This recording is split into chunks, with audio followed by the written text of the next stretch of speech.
Pennsylvania. Houston Astros getting set to start a 3-game series with the Pittsburgh Pirates. Two teams that happen to find themselves 3.5 games out in their wild card chases in each respective league. And of course, you can see from the American League right there, the Astros have moved Blummer after a nice series in Baltimore right back into action. Yeah, that's something they really needed. Getting into this road trip was a little bit tough, especially that first game in Baltimore where Colin McHugh blew up. And there was a lot of concern about how they were going to respond to that. I know there was a meeting after the game between A.J. Hinch and his ball club. They responded. They went out there and scored a ton of runs, developed a big lead, and now they're in the hunt a little bit. We knew that they had their chances, but it's going to flip-flop a little bit. Now you're counting on some other teams to falter as they continue to hopefully play good baseball. Okay, so you go into Baltimore, you win 3 out of 4. The offense is big. And now you come into Pittsburgh. You go National League, interleague play. And does any of that momentum with the offense carry over into a series like this? I hope it does. I think we saw a little bit different rotation with the Baltimore Orioles as far as velocity. They weren't throwing as hard as the guys you're going to see for the Pittsburgh Pirates. You're going to see Tyone, Nova, and Garrett Cole. These guys throw 93+ miles an hour. That's what the Astros offense has had a tough time doing. But like you said, they are coming in here very hot, and hopefully that translates into another good series here on the road where they have actually been playing some pretty good baseball. And of course, Doug Fister and the pitching staff will have a need to swing the bats, lay down some bunts here in the series. You see what is going on in the National League wild card chase. The Pirates 3 back of the San Francisco Giants, who, by the way, have slipped out of first place as the Dodgers have overtaken them. So a couple of clubs, Astros and Pirates, with a lot on the line here in this 3-game series. Yeah, I think it's going to be interesting heading into this ball game, especially knowing that homestand has Tampa Bay and Oakland. So the Pirates have taken the field here in Pittsburgh. As you watch some of the big swings the Astros have been putting up recently, Carlos Correa leading the team in RBIs. And it's a little bit of a different lineup tonight as you have the pitchers hitting. Doug Fister is a guy that's shown that he can swing the bat a little bit, but boy, there was a lot of activity on that offensive side in terms of what went on in Baltimore. Here's a look now at the Astros starting lineup presented by Southwest Airlines. It'll be George Springer in that top spot with his 6 leadoff home runs on the year. Alex Bregman bats second, followed by Jose Altuve, your leader in Major League Baseball, with that 365 mark. Middle 3, the Astros leader in RBIs, Carlos Correa. A.J. Reed bats 5th, and Teoscar Hernandez is in left field. And the bottom 3 with Jason Castro, Jake Marisnick, who homered in yesterday's game, and Doug Fister, again swinging the bat here in this series. On the mound for the Pittsburgh Pirates, you will see right-hander Jamison Tyone, the 24-year-old out of Houston, Texas, went to the Woodlands High School, facing probably a team that he watched a lot growing up. Making his 12th start. He is a coveted arm in this Pittsburgh Pirate organization. He comes at you pretty good with a fastball, curveball, changeup mix. Real heavy on the fastball and the curveball. Average against the fastball is 321 this year. The average against that curveball, 123. Tyone, born in Florida. His parents are both Canadian, but born in Florida, then moved on to the Woodlands area where he pitched in high school ball and wound up being the 2nd pick overall in a draft that saw Bryce Harper pick number 1. And there were a lot of big names in that first round as we see the first pitch of this series called a strike on Springer. George Springer comes in having hit safely in 4 consecutive games, leading the team with 25 home runs, 72 RBIs, and a ball and a strike.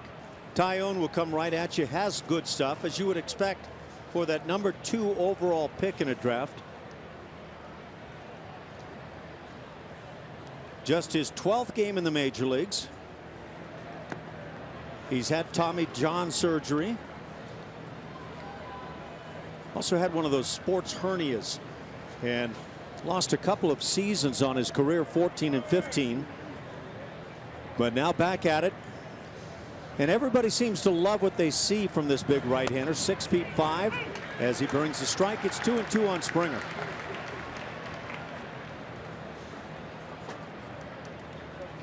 Springer, a big part of the offense that erupted in Baltimore against the Orioles. Well, the Astros were in a position after losing the first of those 4 games and trailing 5-1 in the second game after just 1 inning to let things slide, but they didn't let that happen. They won 3 straight. And as we talked about, right back in that wild card chase now in the National League, or rather in the American League. Boston, Baltimore, Seattle, Detroit, and the Astros all within 3.5. Kansas City is 3.5 back as well as they have moved up. George Springer down on strikes. That'll start the evening. And so the Astros quickly aware of the stuff of Taillon. That'll bring up Alex Bregman. And Alex, after that miserable start as he came to the big leagues, 2 for his first 38, has really turned it on. And we said during that rough time that he was swinging the bat well, but it has finally come together for him. Takes a strike, good breaking ball at the knees.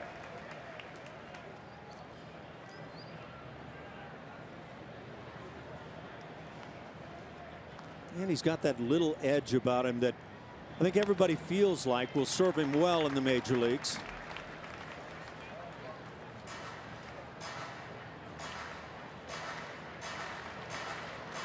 .24 hits already now for Alex. 3 home runs. Went 0 for 4 yesterday with a walk. And he's reached base safely in 16 of his last 17 games. That dates back to the 4th of August. He's hit safely in 13 of 15. And 6 multi-hit games in that span.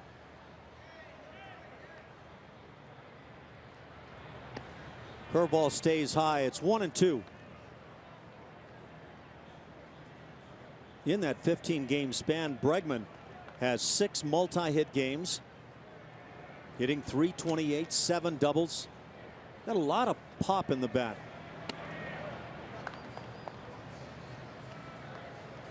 Three home runs and 13 ribbies in that span. And he has raised his batting average from .053 at the start of that to .229 presently. Pops one foul on the right side. We are perched atop this stadium, and it is quite a different vantage point than we typically would have.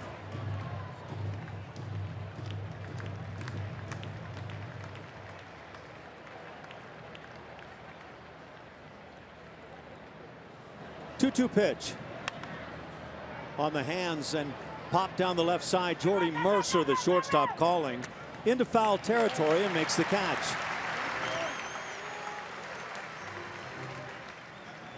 Two down, bases empty here in the first inning. Jose Altuve comes to the plate, toting that .365 major league leading batting average, 20 homers, 82 RBIs, hitting safely in 6 consecutive games.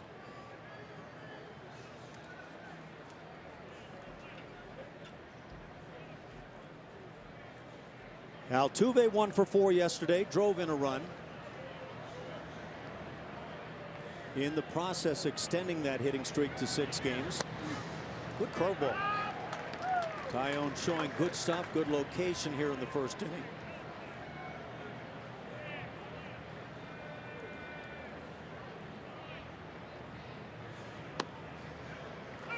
And now 0-2. Over that 6-game hitting streak, Altuve hitting .407. Nothing special about that when you're hitting .365 overall. Half swing, he goes through, and so that's going to do it. A couple of strikeouts in an impressive 1-2-3 first inning for Jameson Taillon. Scoreless ball game.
1-2-3.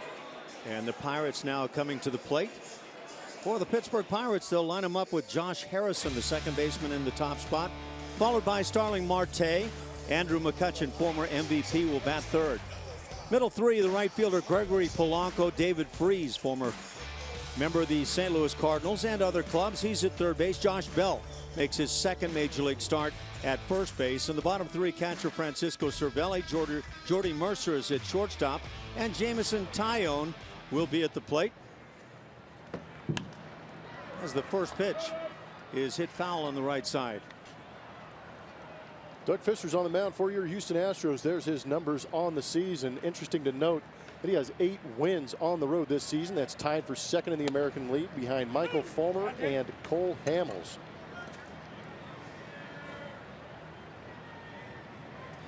Fister gets ahead 0-2. 86 miles an hour with that fastball. Beautiful sights here in downtown Pittsburgh. And it is a gorgeous ballpark. Ground ball right off the end of the bat. Correa will charge and make the play.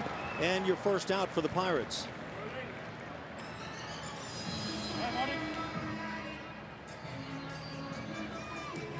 With one out, it brings up Starling Marte. And Carlos Correa has played a very steady and strong shortstop.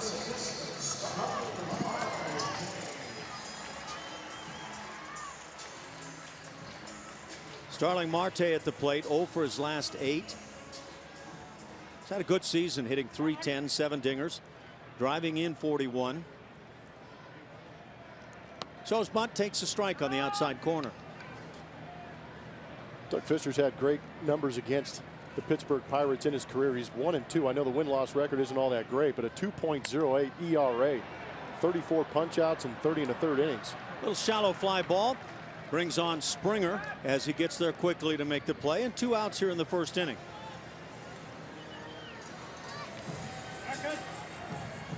Doug Fister in his last start that came against the Cardinals allowed 4 runs on 7 hits over 4 innings. The Astros were beaten by the Cardinals in that game 8-2. 25th start on the year for Doug.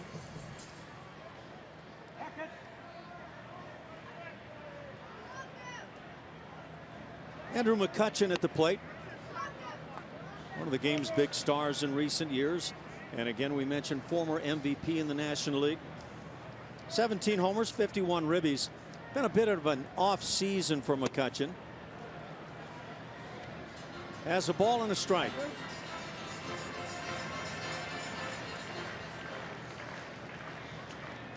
Former MVP, 17 home runs, only 51 RBIs. They're working him in, and the count runs to 1-2. Yeah, you might see Doug Fister work those right-handers in here at PNC Park just because left field is so deep. You really got to get a hold of it to drive it out of here, or you just got to hook it down that line. But if you're going to straightaway left field, you got to hit it about 385, 390 to clear that wall. That MVP season for McCutchen was 2013. He was a Silver Slugger winner. In fact, he's done that 4 times already in his career. Hit .317 that year, 21 dingers, 84 RBIs. And again, they work right back in on the hands. 2 balls and 2 strikes. He's having a tough time laying off that pitch, because for me, with the way the ball runs arm side on Doug Fister, that ball's starting in and running in, yet McCutchen cannot lay off it.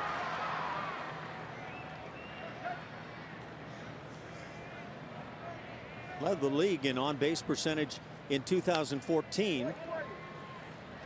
Gets a piece, keeps it at 2-2.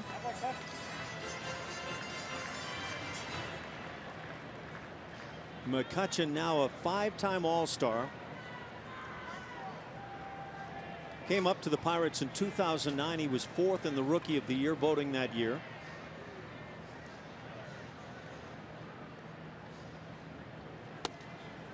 And now 3-2.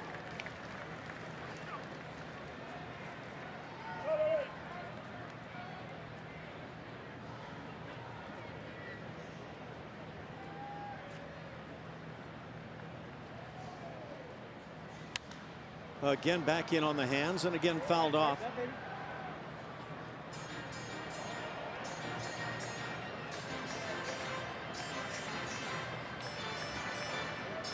He's not quite been the home run threat this year that he's been in recent seasons. Just a good idea of the location that Doug Fister's trying to work on McCutchen. Those pitches off the inside on our strike zone brought to you by MD Anderson gives you a good idea of where he's trying to put that fastball. Curveball got him. McCutchen out in front a bit. That'll do it a 1-2-3 inning with a strikeout for Doug Fister. Each team up and down 1-2-3 scoreless after one.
No score here. Get a special gift for the Astros fan in your life with the Astros commemorative brick paver program. Make your special message a permanent part of Minute Maid Park by visiting astros.com/bricks. Houston Astros coming off a long day yesterday in Baltimore, 4 hours and 35 minutes of rain delays, but they came out with the win. They took 3 of 4 from Baltimore, a tough team coming in offensively for sure. And A.J. Hinch really proud of his guys in the way that they played the past couple of days, but especially being able to pull that last one out, guys. He said, you know, we've stepped up to the challenge. We've had a lot of them this year, but that was probably our biggest one yet. Just where they were mentally after that, and then being able to take the series from a team like the Orioles in a time when they really needed it, and they need this one too. Thanks, Julia. And yes, not only to take that series, but they've taken 6 out of 7 against the Orioles, one of the teams in contention in the American League East. Carlos Correa leading off here in the second inning. A couple of strikeouts in the first for Taillon. Gets out in front on Correa and just misses away at 93. Good looking command early on. Taillon was 2-0 with a 0 ERA back in 2009 as he pitched in the Junior Pan Am Championship, helped the USA team to win the gold medal. Struck out 28 in just over 13 innings in that championship. He had committed to Rice University prior to the draft in 2010. Wound up signing with the Pittsburgh Pirates, and again drafted right after Bryce Harper, second pick in that very big draft. In fact, he was drafted right ahead of third baseman Manny Machado of the Orioles. So that's how highly thought of this right-hander was and is at this point, as he's finally healthy. Works it inside. They appeal down to first, and they get the appeal. That's the third strikeout already as Correa goes down. Houston Methodist brings us our league leaders since August 9th with MLB ranks. On the right-hand side for the Houston Astros, hits 136. They are in first place. The batting average right at 303. Doing a great job. We saw a huge uptick in that offense against that Baltimore pitching staff in that 4-game series. That was a lot of fun to watch. One out in the second. A.J. Reed stands in. And after you watch the first 4 hitters go to the plate, 3 strike out, any inclination to get the swings going a little bit early and see if you can get something going before Taillon gets a couple of strikes on you? He is a strike thrower. He doesn't walk many guys, so he's going to attack that strike zone. What you'd like to do is pick on that fastball early in the count so you can stay away from the breaking ball. But we've seen Taillon start some guys with that breaking ball to get ahead, so he has command of both those pitches early. Josh Bell down at first base makes a nice play as Reed hit not a sharp ground ball, but one right near the bag. Well, he made Josh Bell move, but Josh did a great job of getting over there. Sliding stop, easy toss. Great play. Bell has not been a first baseman by trade. Made his first start as a first baseman for the Pirates yesterday, and by most accounts it was a little bit of a rugged outing, but makes a nice play here early. Teoscar Hernandez will stand in with 2 outs, bases empty. .276 batting average. A couple of home runs already for Teoscar. Really put up nice numbers at AAA this year and kind of forced the hand of the Astros.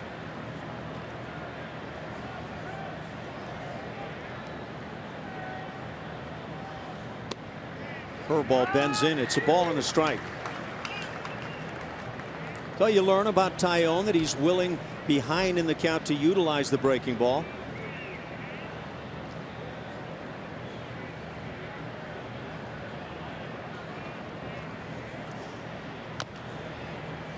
Just a little check swing on another hook.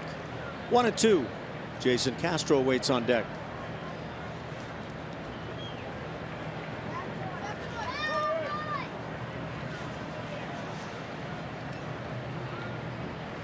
And for Taillon, this is his first career appearance against the Astros.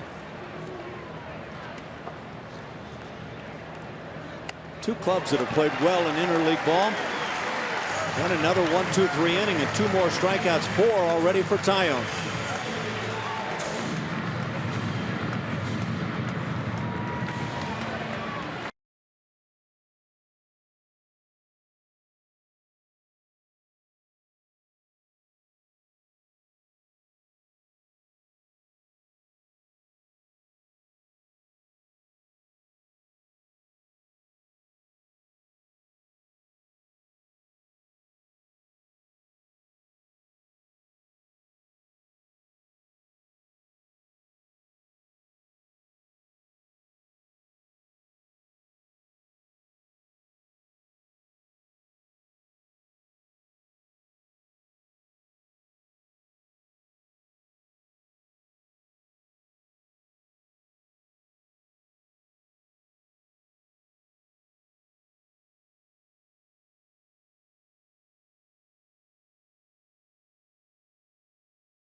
Let's go places.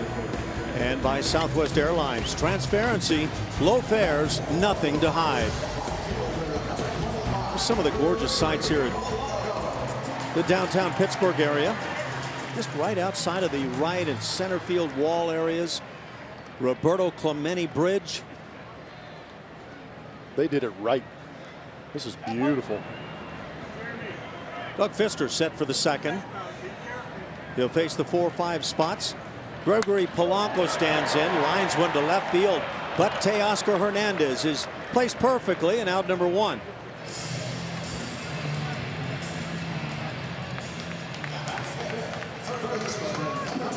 Ball smoked. Good swing by Polanco. Again, that arm side run, that sink a little bit from Doug Fister. Polanco put a great swing on it. For nothing. It's just a waste of time, right? Hey, just a nice hard out. It's the way Doug Fister drew it up. David Freese will stand in 0 for his last 10. So struggling a bit, but he's played well for the Pirates. Earned himself a 2-year extension. Just signed that today, right? Yep. So sounded like he was pretty happy to be here in Pittsburgh. Good for him. Started out with the St. Louis Cardinals. He was a big star in postseason play and in the World Series in particular. Moved on to the Angels, a couple of seasons with LA. 2-1 the count as Fister finds the knees.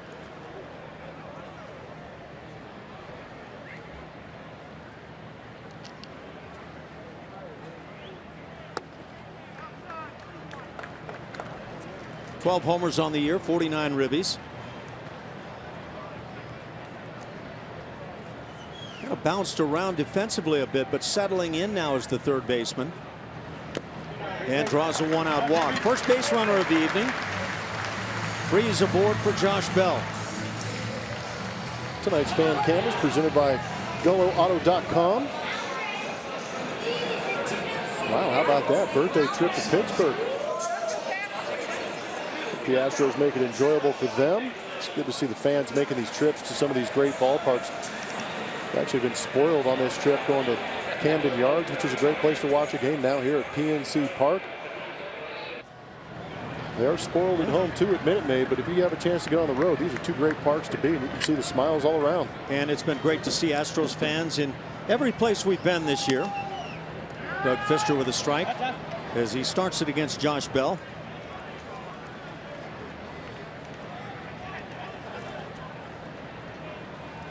Bell, a switch hitter, 23 years of age. Just 6 official at bats in the big leagues. But he's made the most of it. 3 for 6 at this point. Has a home run. That turned out to be a grand slam. So his first major league home run, a pinch hit grand slam. And that'll kind of get you started.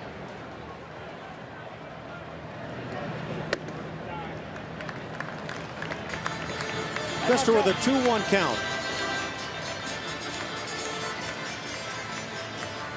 Obviously a series that means a lot for both of these clubs. For the Astros with tonight's game, 38 to play. 3.5 back in that wild card chase. Hit hard again to left field and deep. Hernandez goes back, tracks it, and makes the play. Just able to reach up and glove it. Second out of the inning. The ball was hit well going the other way. You can see what the game plan is for left-handed hitters against Doug Fister. Just go with what he gives you. This ball was scorched pretty good. Teoscar Hernandez for me made it look relatively easy. There was really no urgency out there for him. He knew he had this all the way. Just gliding into it. A little bit of a snow cone out there, but still a catch. We could see a little white. 2 down, Freeze still at first base. Not a threat to run. Has not stolen a base on the year. As the catcher Francisco Cervelli stands in. Cervelli's been around a bit, 30 years of age now. He's done a nice job for the Pirates, hitting .276. Not hitting the long ball. No home runs on the year, 8 doubles. Does have a triple.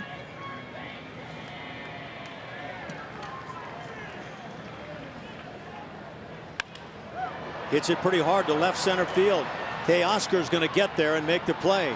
So 3 balls hit quite well to left field. Hernandez handles them as the Pirates leave a man on the walk, still scoreless.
There's no Biggio, Bagwell, and Berkman in the lineup. I grew up rooting for the Killer Bees.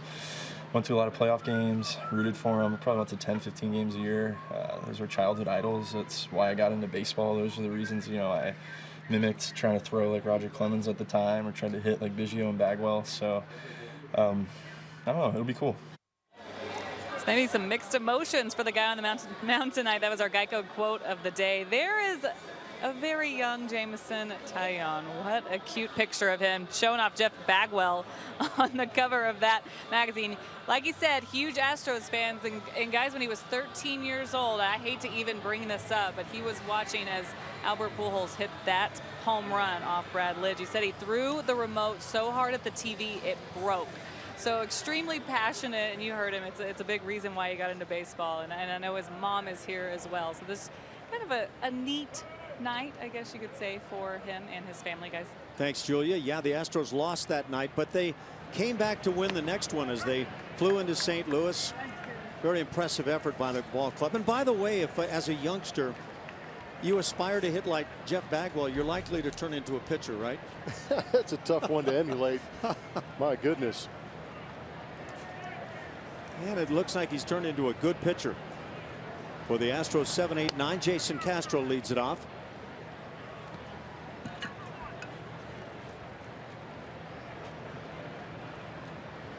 Two balls, make that 1-1, I believe,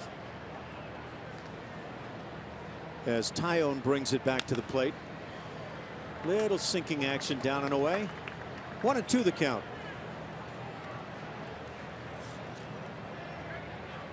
Jason Castro has had some recent success with the long ball. 9 on the year now, 29 RBIs for Jason.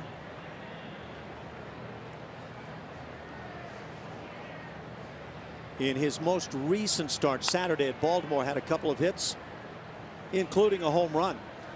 He got that chance late in the ball game to face a position player who was pitching and wound up launching one to right field. Taking advantage when you get that opportunity.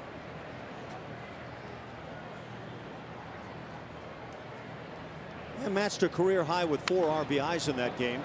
Hits one down the right field side, hooking, and that goes into the seats.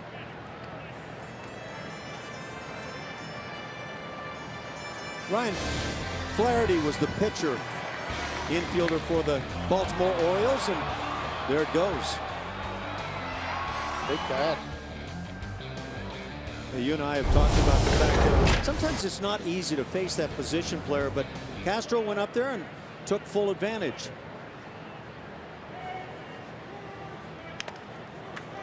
Castro gets a piece, stays alive. He's 1 home run shy now of a 4th consecutive double-digit home run season.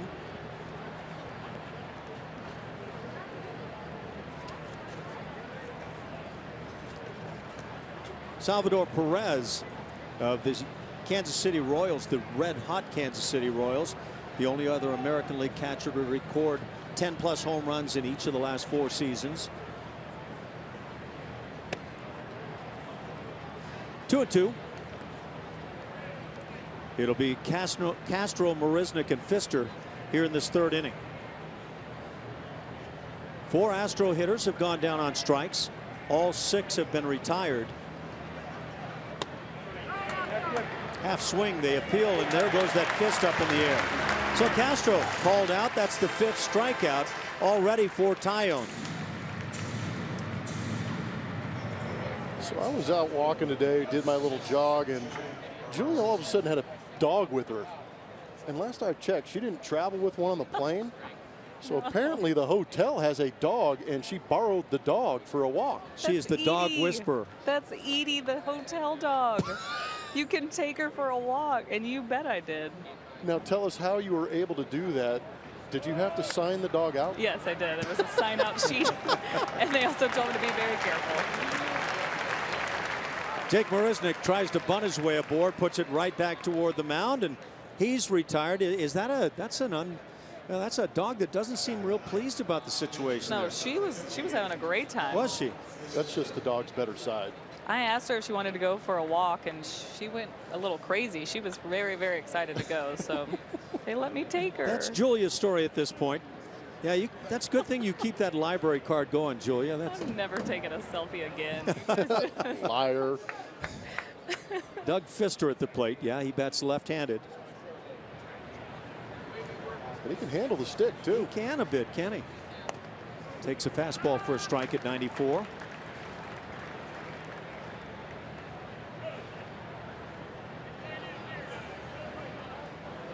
Doug Fister has a hit on the year. He's 1 for 3.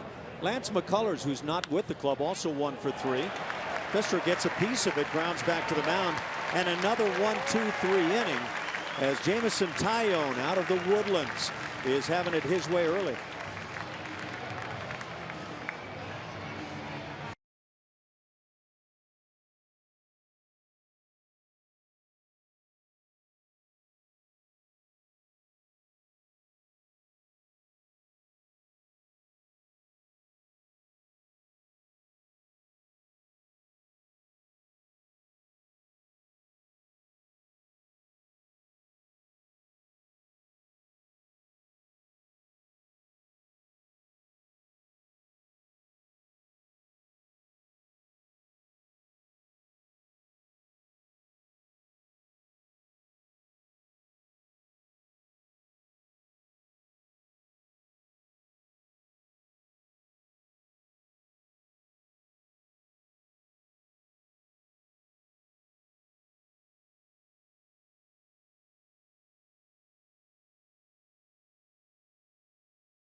Baseball is brought to you by T-Mobile. As we look around Major League Baseball, some of the news going on. Kansas City Royals, mentioned them being red hot. They've won 8 straight. And they've gotten themselves right back in the race. Seattle gave up 4 runs late yesterday, all coming in the 9th inning to Milwaukee as they lost a big one, and that was good for the Astros. Justin Verlander, last 10 starts, 6-1, 197 ERA. He is pitching super baseball again, and the Tigers are one of the teams involved in that hunt for the wild card. Yeah, it's been a bit of a roller coaster ride for them. They're happy to have Verlander dealing again, and I think Justin Upton today or yesterday had 2 home runs, getting that offense going. If they can get that bat and that lineup going good, and JD Martinez is back in that lineup too. Yeah, that's going to make a big difference. They went for quite a while without him, and during that span actually made up some ground. Yeah. Michael Fulmer, rookie pitcher for them, has been pitching extremely well. So Brad Ausmus and his ball club healthy in Detroit.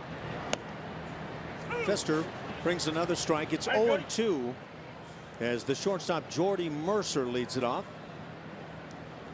Good defensive shortstop. Tears up left-hand pitching, hitting .264 overall. He'll be followed by the pitcher Taillon, and then back to the top with Josh Harrison.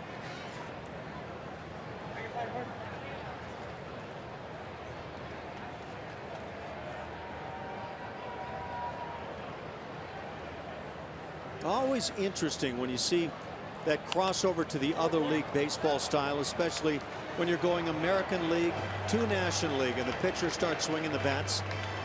I mentioned the hits by McCullers and Fister on the season. Those are the only 2 for the Astros, and yet they've found a way to play very good baseball in recent years while playing interleague style. Strike 3 called. Mercer caught looking. Second strikeout for Doug Fister. Showing good movement. Looked like a good sinker on the outside corner, coming back out over that outside edge, getting the call. Perfect placement.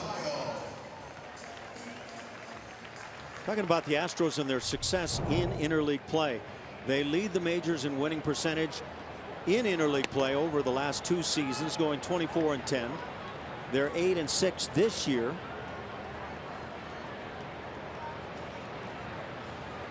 This series against the Pirates, 3 games, and then a 3-gamer coming up against the Cubs at home in the heart of September. And that'll be it, interleague style, for A.J. Hinch and company.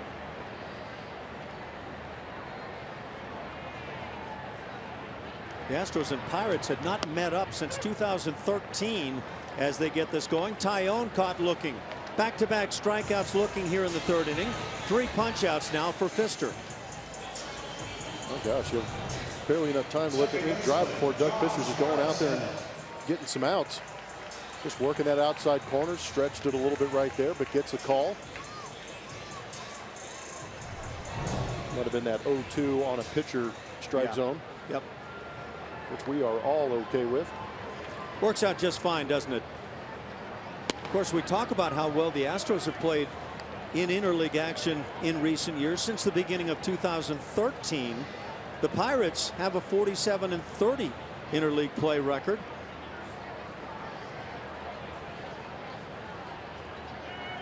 Two clubs are better in that span since going back to the start of 2013. And those clubs would be the Red Sox and the Toronto Blue Jays. And that's it. So the Pirates and Astros both playing very well when they cross leagues. Strike is called. 2-1 on the leadoff man, Josh Harrison.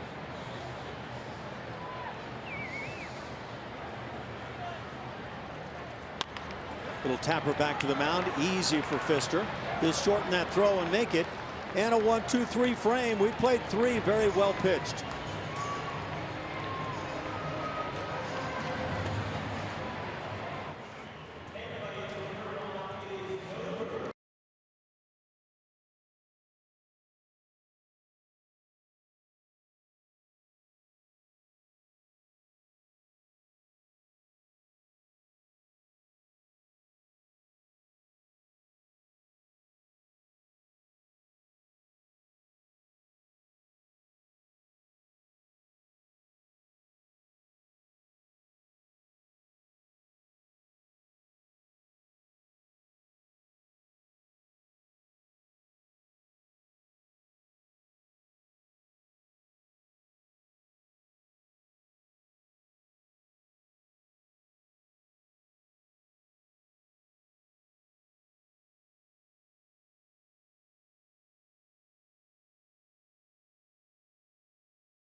You know, we talk so much about Altuve as he goes, the team goes. But what about George Springer, who leads things off this inning? The last 12 games, Astros 7-5. In the 7 wins, .552 is what he's hitting. That .1069 is his slugging percentage, not his OPS. And the losses, .118 the average and the slugging. Guys, I toss this up to you. What does this say about the value of this guy? Not just him as a player in all aspects of the game, but that bat being in that lineup, at the top of this lineup. Yeah, thanks, Julia. As we see that first pitch of the inning, Springer grounds out up the middle. Nice play by Jordy Mercer. Blummer, talk about that for a leadoff guy in your order to have those sorts of numbers. Well, he's a threat. We know that. And sometimes we've seen him lead off with a home run, which is always good to see. But that on-base percentage for me and his ability to get on is a great thing, because the guys behind him swing the bat so well. But in the wins, those numbers are off the charts. It's unbelievable that he's going from 335 to 158. And you hate to pin it on one guy, but if you can get him going, you're giving yourself a great chance. 47-31 in that span with George in the top spot. Of course, that means that Altuve's been in the 3 spot and Correa has hit clean up through that span, and it's been successful. And I imagine it's a formula that A.J. Hinch is not likely to go away from anytime soon. And now you've got Alex Bregman batting in that 2 spot in the order, a guy that looks like at least in the early goings, like he's going to swing the bat well. George's OPS in that leadoff spot is .858. His on-base percentage is at .372. Now, his stolen base game is not the same as when we first saw him come up, but he also leads the team in home runs. He's 10 RBIs back of Altuve and 14 back of Correa. Those three guys, I would think, will have some chances, not just this year, but in years to come, to drive in 100+ runs. 2-2 hit sharply to right field. That'll drive back Polanco, where he makes the catch right there on the warning track. And there's some of the opposite field pop possessed by Bregman. That's good to see. That's going to change the mind of pitchers if you start driving the ball the other way, because we know how good Alex Bregman is. Middle in. Likes to turn on that ball, but takes this pitch right down the middle basically and goes the other way. A little bit of authority. I'm sure he just got under it a little bit. First major league home run for Bregman came to right field at Minute Maid Park. 2 outs for Altuve. Struck out back in the first inning. Called out as he tried to check his swing. Fastball just in on Jose.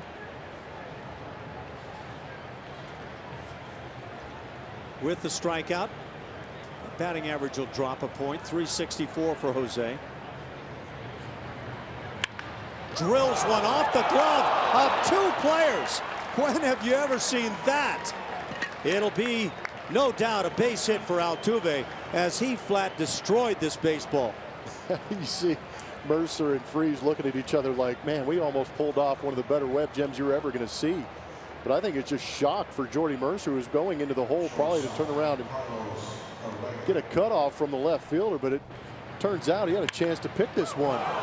Playing in, ricochet, that ball was smoked to be able to have 2 guys have an opportunity at it. Have you ever seen that happen before, where I've seen it ricochet off one guy to another and it make the play, but not that quickly. Make the play, but on a line drive on a ball in the air? I'm not sure I've seen that. Yeah. Yeah? Yeah.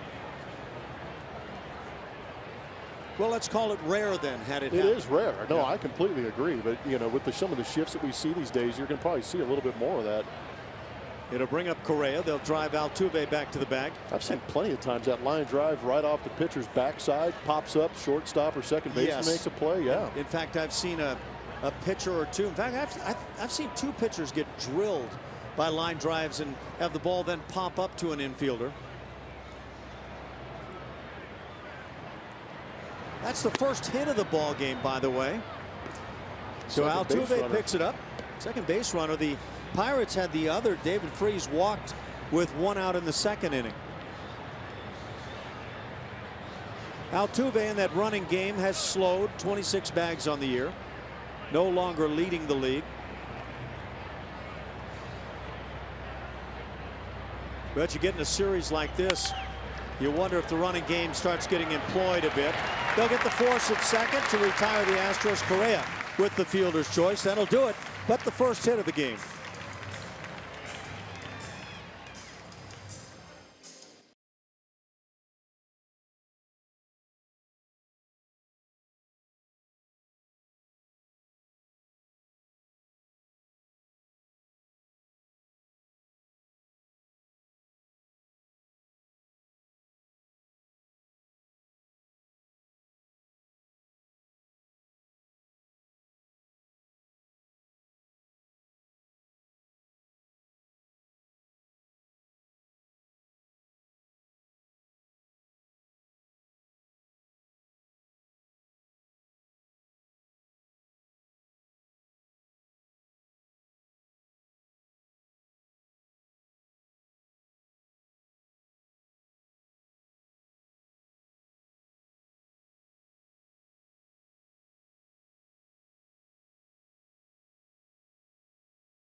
going to take a look at our Ford spray chart.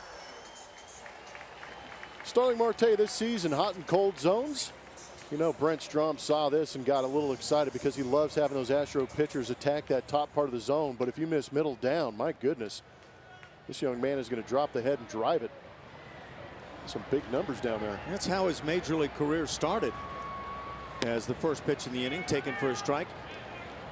Marte homered on the first pitch he saw in the major leagues as he debuted back in July of 2012 at Houston against Dallas Keuchel. 0-2 the count.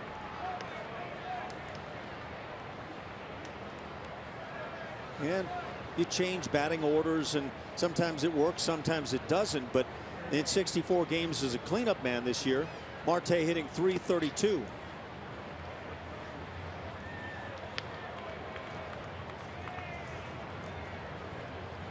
Been great in the outfield with his throwing arm, leading the National League with 15 outfield assists. And he led the league last year with 16 and won the Gold Glove in the process. Strike 3 called outside edge as Fister paints away. Out number 1 here in the 4th inning. Showing great command of that fastball. We're going to flash back to some of Doug Fister's success against these Pittsburgh Pirates. He has 3 qualities. He threw a quality start in his first 4 career outings against the Pirates. And I mentioned earlier, the record isn't all that great, but you see that ERA at 2.08. He has done a great job of locking up these bucko hitters. 4 strikeouts now for Fister. With 1 out, it brings up 3-hitter Andrew McCutchen. He was the first of the 4 strikeout victims back in the first inning. He's actually got pretty good numbers against Doug.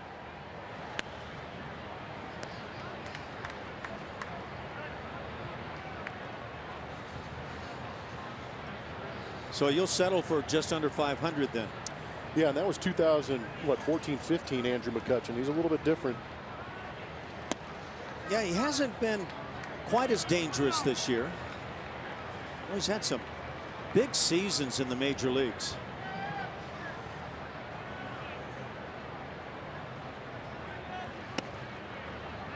There's the inside corner. 3-1 the count. I was an Astro when he was a rookie, and I remember him coming up to the plate. Compact kind of guy, can run a little bit, but he had some thump in that bat early on. It was just ground ball to third base after another. Correa on the move, circles and makes a good strong throw. Second out of the inning. How do you like the footwork on that play? I like it a lot. I'm going to look at some of the struggles. This is a comparison 2014-15 and what Andrew McCutchen is doing this year. Pretty consistent with that 20+ home runs, 80+ RBIs. Strikeouts are always going to be high. He's a modern day ball player, but to have that such a significant drop off in that batting average and RBI has got to be concerning for Pittsburgh fans. Yeah, you know it's going to happen at some point in a guy's career, unless his name is David Ortiz. But yeah, you hate to see it happen early on. Gregory Polanco at the plate, hitting .270. And he supplies some pop in this cleanup spot.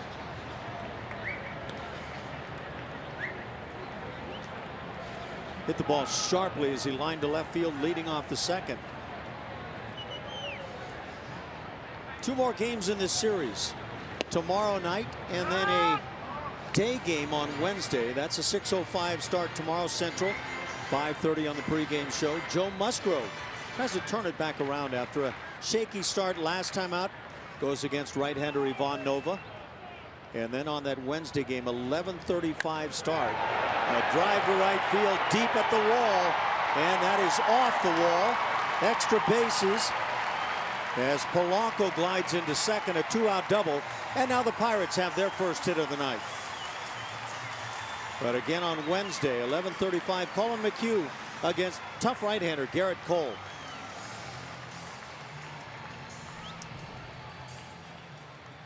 Pitch might be a little bit elevated.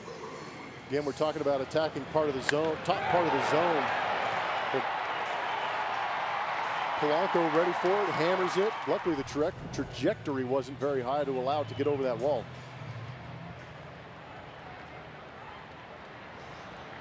So the Pirates now with their second base runner of the night.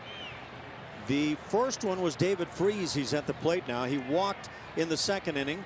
Still 0 for his last 10 as they try the pickoff move to second. Try to catch Polanco basking in the glory of that double. Oftentimes a good time to pick a guy off.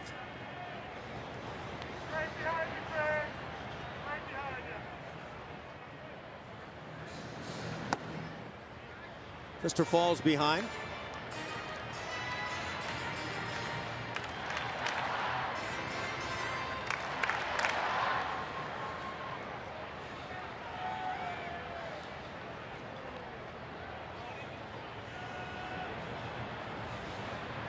And again, that pickoff effort. This one gets away from Altuve.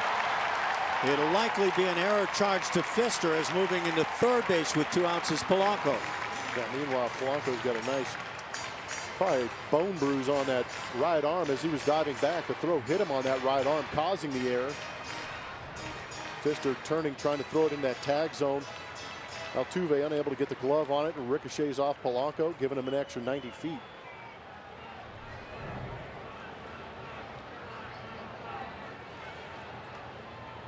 Oh yeah, you can bet that hurts a bit.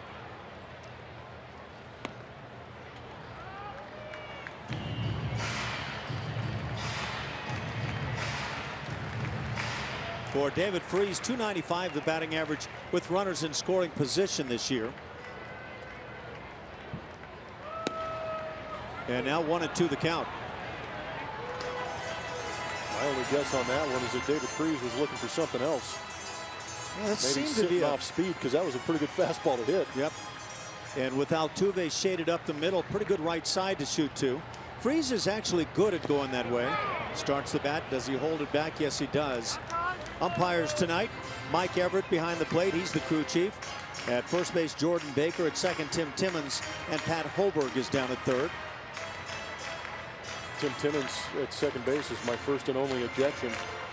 Oh, he got you, huh? Yep. I think it was 99 in Atlanta. Did you tell him you didn't like the shine on his shoes? And then some. Well, you might as well let it fly when you're going to go ahead and take the early shower, huh? Yep. Yeah, it was like in the second or third inning, too. Felipe Alou wasn't too happy with me. Now a 3-2 count.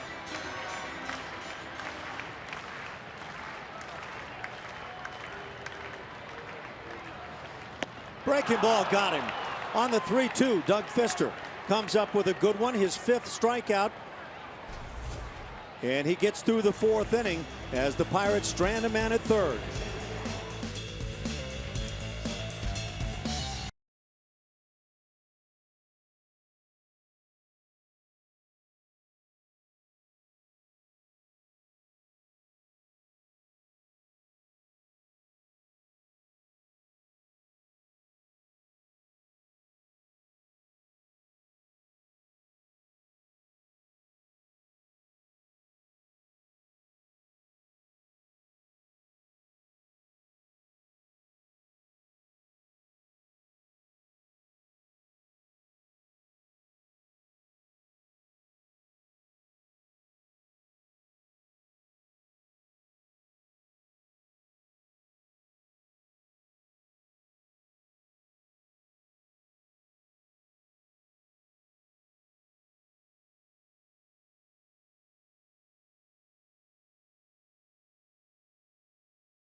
And outdoors, and the Houston Astros are hitting home runs for Houston, benefiting Houston Children's Charity. Most home runs versus the Pirates in franchise history. The usual suspects at the top: Jeff Bagwell with 35, Lance Berkman following up with 26, Jimmy Wynn, Glenn Davis, and Craig Biggio on there too. Bagwell here at Three Rivers Stadium, and you have no idea This ball is blasted 452 feet. Camera guy can't even follow it. It's in the upper tank. That's incredible. Happy Cinco de Mayo in 1991. I think at that point, some people were starting to realize Jeff Bagwell might hit a few home runs in his career. This kid's got pop.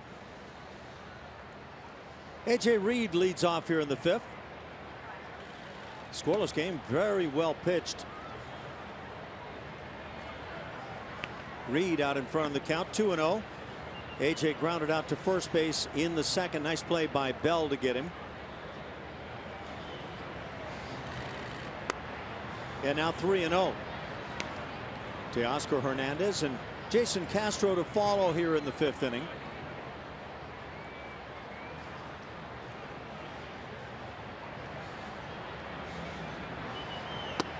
And a 3-1 count. By the time you played with Bagwell, he was already the established star, right? Oh, man, yeah. Yeah, I got traded over spring of 2002, and yeah, he was the killer bee.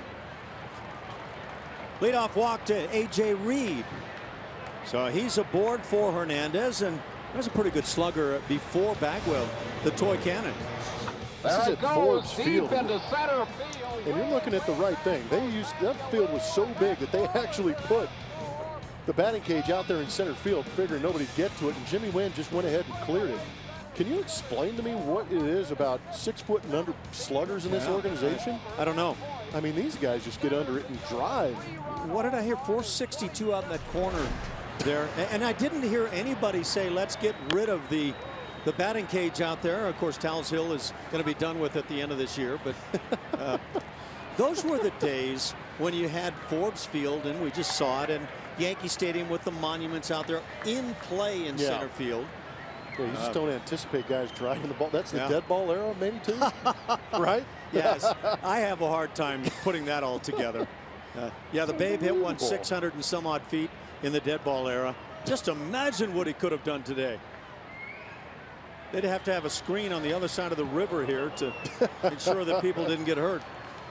Showing bunt and taking inside is Hernandez. Did they call this a foul ball? Or, and I think the Pirates are they're going to check on trying to argue the point that this ball may have been fouled. I don't think so. No, I think it was a swing and a miss by Cervelli. Yeah, that's right. That ball running in, Teoscar trying to get out of the way of it. You ever had that guy in front of you that pretends to catch the ball, lets it come through, and you're in big trouble? Yeah. And that's kind of what happens to a catcher when the bunt, the bat comes out, and then all of a sudden the whiff takes place. Now there's a little bit of a discussion going on. Mike Everett, again, that crew chief as the umpire with Francisco Cervelli.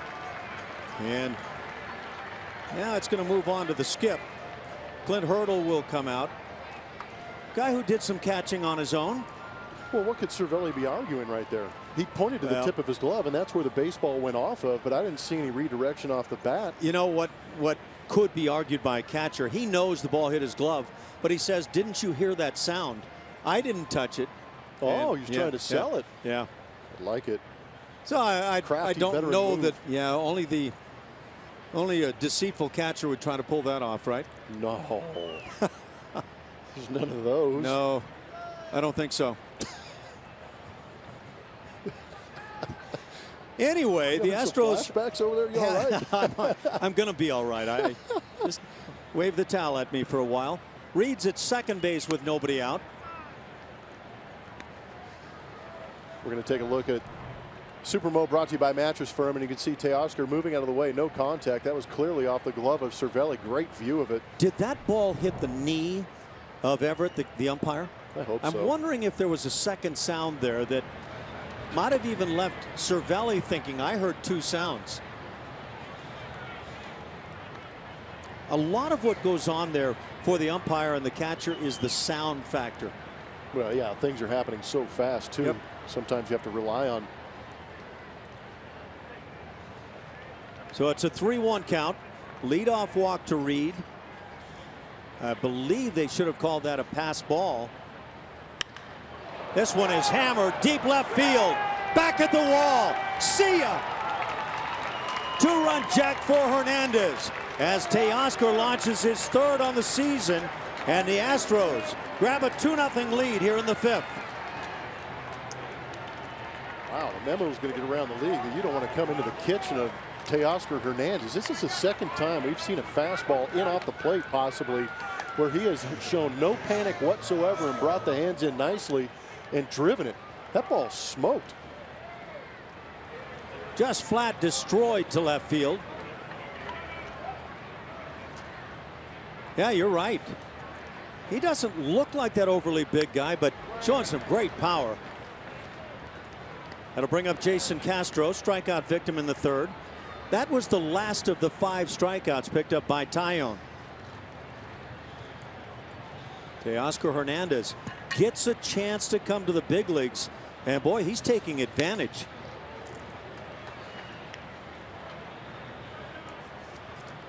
I think we watched the numbers of Hernandez throughout the minor league season, wondering, is he maybe another one of the guys putting up PCL numbers, and what might he do at the big leagues? But he's still doing it. Ground ball right side, past the diving Josh Bell, and that's down the line. Extra bases, digging for second Castro. He'll make it as the throw comes in late, and still nobody out. A walk, a homer, and double, and the Astros now bring Jake Marisnick to the plate. Let's go back to that swing from Teoscar. Again, setting up inside, and that pitch, yeah, just a little bit off the plate, but my goodness, that was a great shot of seeing how he brought those hands in. And again, here at PNC Park, it is deep to straightaway left field. Oh, just enjoy this. Foot down, recognition, and just throw the barrel at it. Look, this guy, Teoscar Hernandez, had 28 doubles and 10 dingers, 53 ribbies on the minor league level this year. Do those numbers translate to the big leagues? Apparently they do. Well, I believe it was 2015. His numbers at the end of the season, he hit 215. But made the adjustment and came back stronger and better. Perfect bunt on the third base side, and Marisnick legs it out. Despite a nice play by Freese, it'll be a bunt single. Moving to third base is Castro. It was a swinging bunt, excuse me, glancing still at my score sheet here. So a swinging bunt single for Jake Marisnick. And the Astros have put 4 straight on base here in the inning, starting with that leadoff walk. Well, you couldn't lay it down any better, could you? No, you couldn't.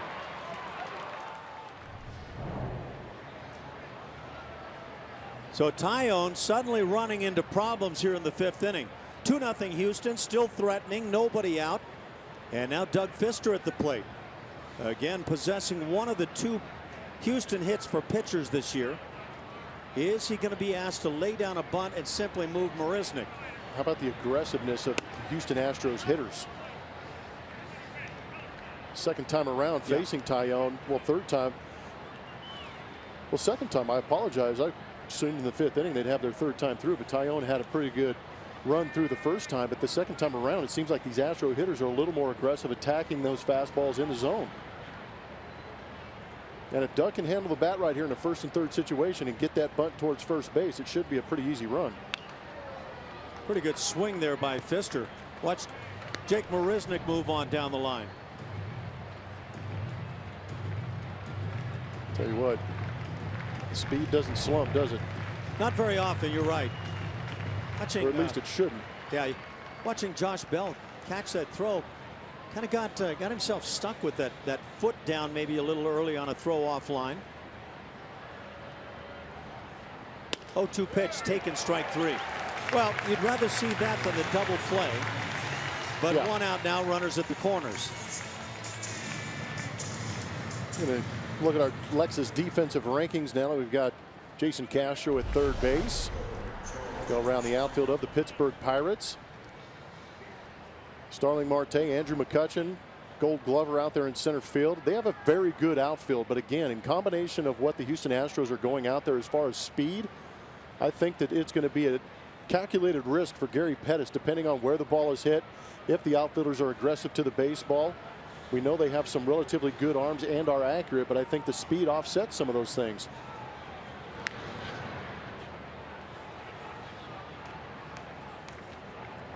George Springer, his 3rd at bat of the evening, has struck out and grounded out. And now time to loosen it up. 4-game hitting streak. Taking a look at some of the comments that come in and realize that sometimes there's different interpretations all the time, but it's suggested it would have been catcher's interference on that ball that got by Cervelli. No. If it was. Catcher's interference would only happen if you were preventing the hitter from swinging the bat without contact. And a bunt attempt is just like a swing and all that sort of thing.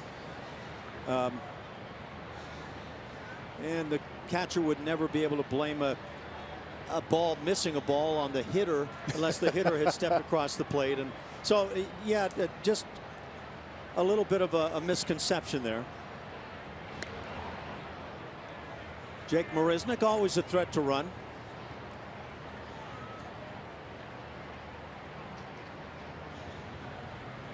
Yeah, somebody asked, how far is our booth from the field with me calling that a bunt? And oh, no. not far enough to justify the bunt call. Again, if you could see my score sheet, you might know why. But ground ball to short. They'll try to turn two, and they'll get it handily, and that'll do it. 6-4-3. So that costs a run, as that's the first double play of the night. But the Astros put a pair on the board on this big swing by Teoscar Hernandez.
Make sure to get on Twitter, follow us at Root Sports SW, and vote. How much does clubhouse chemistry impact a team's success? All right, we want to hear from you guys. Significantly, somewhat, or not at all? And you hear about it very often, guys. Thanks, Julia. And I imagine we have, I don't know, probably the same opinion, but there are some varying notions that have come through the years, I believe. As we look at the Pirates now trailing the Astros 2-0, Josh Bell leads it off.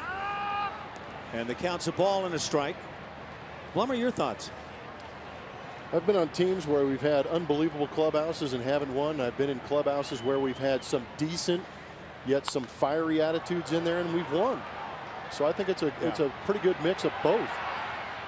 Fly ball to left field. Teoscar Hernandez, he of the two-run home run, makes the play. I think a valuable part of that chemistry has to be everybody having that just unbelievable desire to go out and win.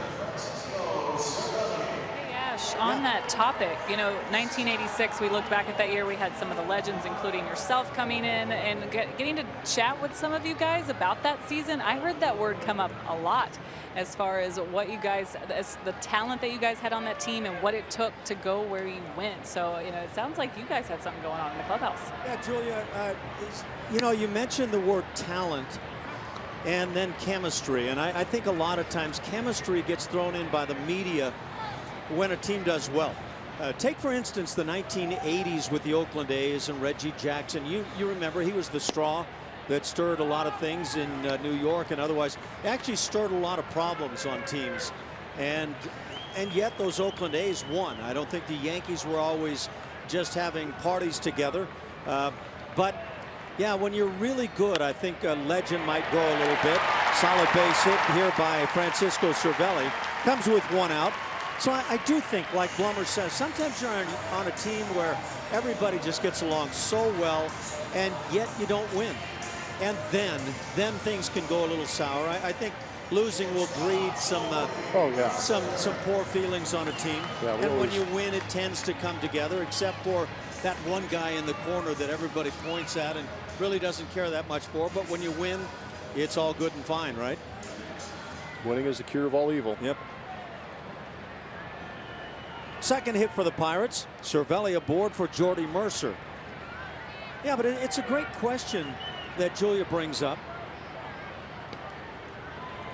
I just think that sometimes in a need to come up with a story about teams that things maybe get overplayed at times. But I do believe, as Blummer says, that when things go well, guys will generally have a good time. Mercer puts it in the air to center field. It's a big ballpark, and playing here very different than playing in Baltimore, where the Astros just took 3 out of 4. Second out of the inning. You play a different game in this yard.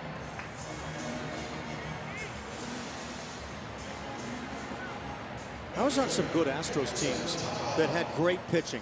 Now that tended to happen playing in the Astrodome, big ballpark like here in Pittsburgh, and the hitting tended to be down, and there was a division on those clubs between pitchers and hitters, and there was a lot of finger pointing, some in fun, some not so much in fun. Ground ball right side. Reed, the only man there. He'll make the play and go to the bag, and that'll do it. So it's a mixed bag anyway on that story that we're talking about. That does it for the Pirates. No mixed bag there. 2-0 Houston.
Sports is presented by Southwest Airlines. Transparency, low fares, nothing to hide.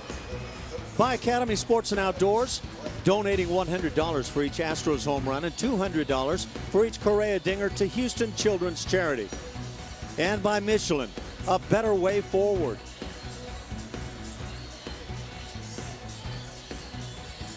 Not a bad 5 innings put in by the Astros, leading at 2-0.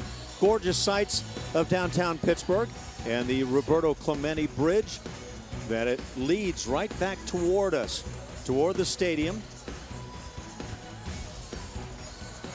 And if you stay downtown as we do, and there's what it looks like right now with the sunset.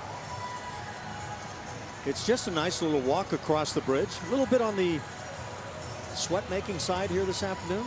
For those of us who sweat. Well, that means that I was a little wet by the time I got to the yard. What? I mean, you never know how much information you're going to get on this show. Alex Bregman leads it off here in the 6th inning. You looking for a deodorant contract? Yeah, mine was dropped. I don't know about yours. Alex Bregman, Jose Altuve, and Carlos Correa here in the inning. 2, 3, 4. It's hard to maintain those kinds of contracts. They don't last long. Too bad for us. Well, for me anyway. Bregman has popped out and flied to right. Hit that ball pretty well to right field in the 4th inning. For the Houston Astros, 9th now in the American League in home runs. They've hit 155 when you factor in the home run by Teoscar Hernandez tonight, his 3rd in the big leagues. The Astros are 13th in terms of batting average. Towering pop-up on the left side of the infield. Mercer calling. And the first out here in the 6th. Kick off your weekends at every Friday night home game with the best fireworks show in town. Our next fireworks spectacular is this Friday and is 2016 Chart Toppers theme. For more information, visit astros.com/fireworks or call 1-877-9-ASTROS. With 1 out, it brings up Altuve, who has struck out and then hit a line drive raked on the left side as he gaps one to right center field, but moving over to fill the gap is Polanco. And Altuve 1 for 3 now, 2 outs in the 6th. But that line drive in the 4th inning for the base hit raked off the glove of Freese at third base. It caromed toward Mercer, the shortstop, who was unable to come up with it. So Altuve does have the 1 hit on the evening. And it brings up Carlos Correa.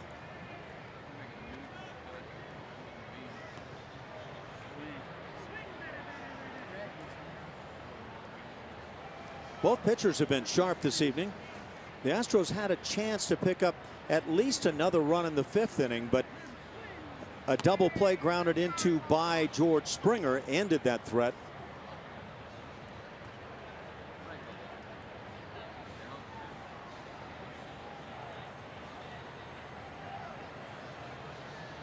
Carlos Correa had a nice day yesterday in that closeout of the Baltimore series. A couple of RBIs. Picked up a double in the ball game, going 2 for 3. 7th in the American League in RBIs at 86 and leads the Stros. 16 ribbies in his last 12 games. And he's driven in 53 over the last 54 games. That dates back to June 20th. That figure ranks 2nd in the major leagues. Line drive on a hop, but with the shift on the second baseman Harrison there, and that'll do it a 1-2-3 6th inning. So Taillon has another 1-2-3 frame, but trails.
Copyrighted telecast is presented by authority of Houston Astros, LLC, and may not be reproduced or retransmitted in any form.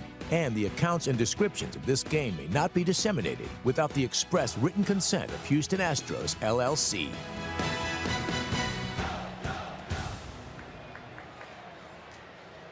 Two 0 Astros. To the bottom of the 6th inning we go. First pitch, kind of a hanging breaking ball, foul tipped into the catcher's mitt. It's the top of the order. Josh Harrison at the plate. Be followed by Starling Marte and Andrew McCutchen. Quickly an 0-2 count. Doug Fister has been sharp. The Astros able to put 2 on the board in the 5th inning thanks to a 2-run home run by Teoscar Hernandez.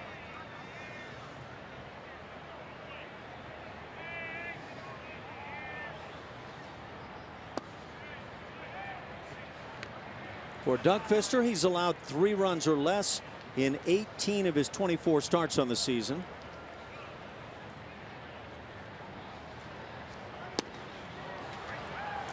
And strike 3.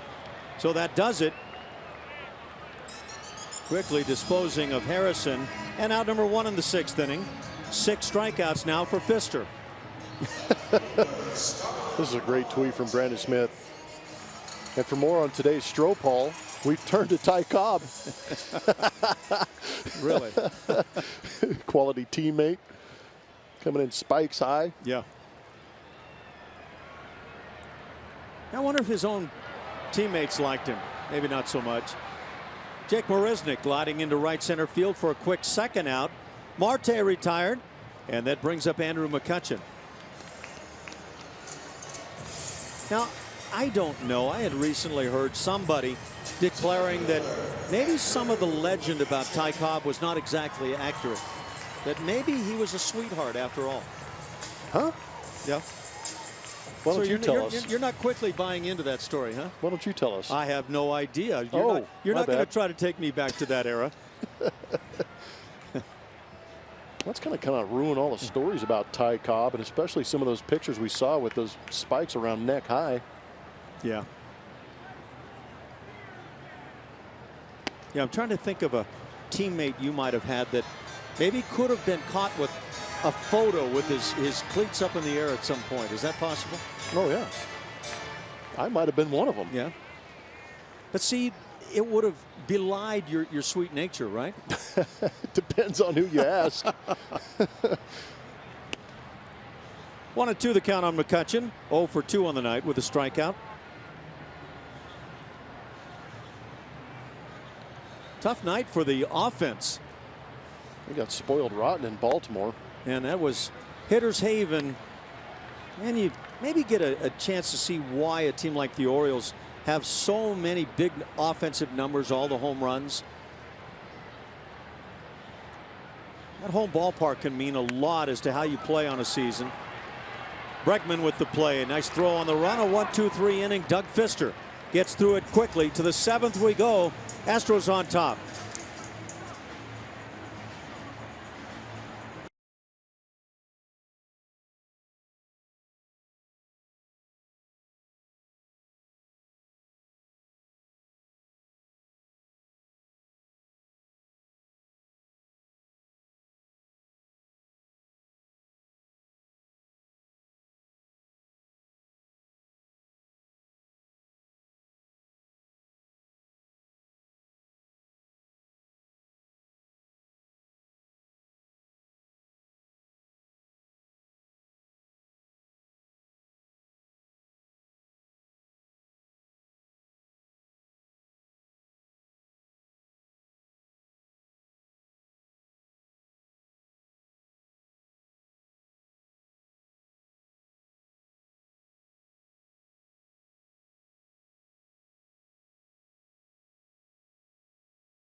Park. You see one of the most recognizable bridges behind me, the 6th Street Bridge, now named the Roberto Clemente Bridge, and you see a statue there as well. The Hall of Famer playing 18 seasons for the Pirates and made a huge impact on the life of young Puerto Rican Carlos Correa, who said this offseason he hopes to see the number 21 retired throughout the game one day, guys.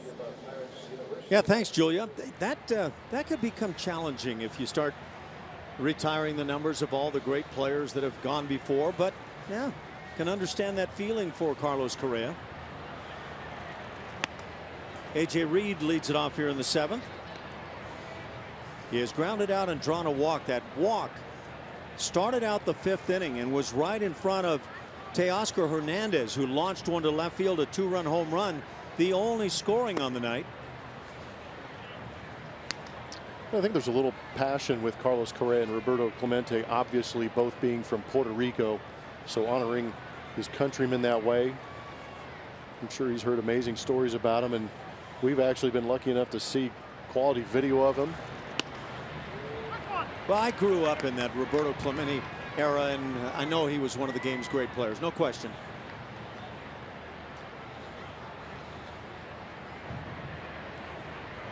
Just 4 Houston hits, 2 for the Pirates.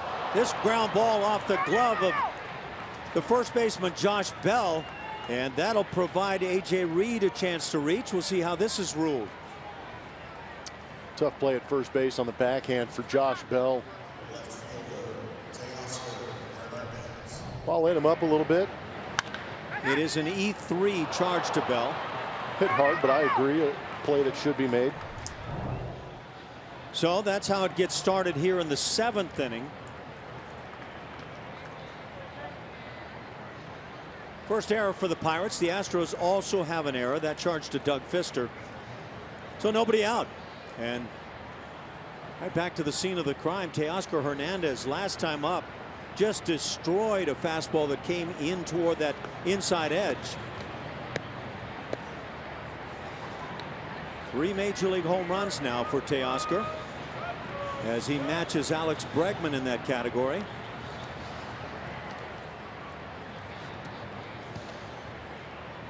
The Astros 64 and 60 at the start of play.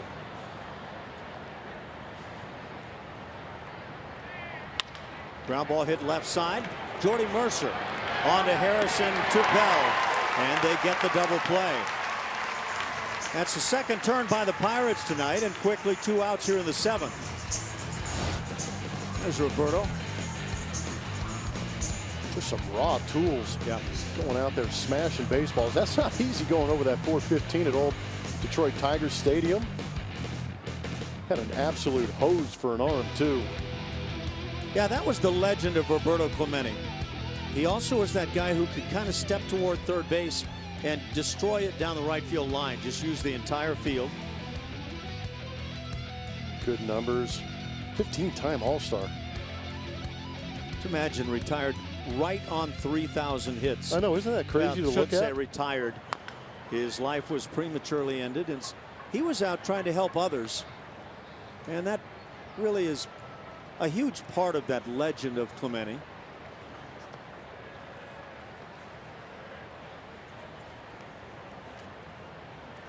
But that number 21 looms big here in Pittsburgh. Castro takes the curveball for a strike, 0-2.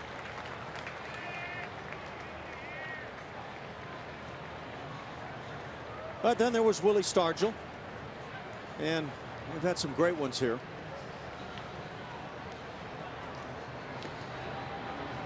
Cervelli, a nice job to keep that curveball right in front. 1-2 the count.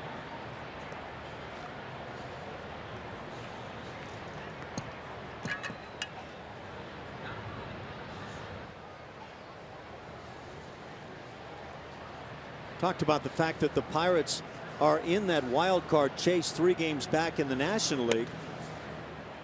But the Pirates are in the same division as the Chicago Cubs, and the Pirates are 15 games behind those Cubs, who have played the best baseball in all of the major leagues this year, 78 and 45.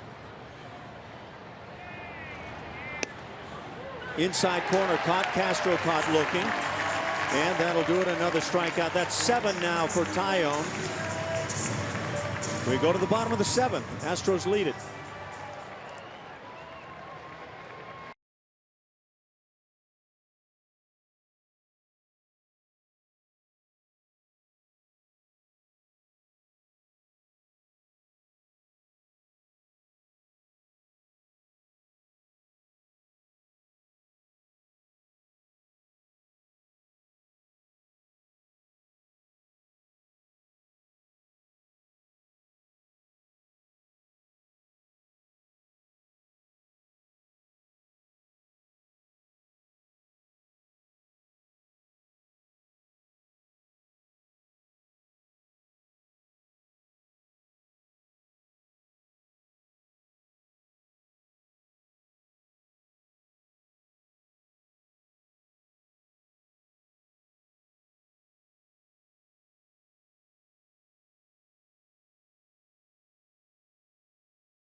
Outings by the starting pitchers. Mike Fiers, 7 innings against the Baltimore Orioles, holding them to just 1 run. He was having one of his best nights of the season. And then Dallas Keuchel followed that up with 8 innings, just 2 earned runs for those guys.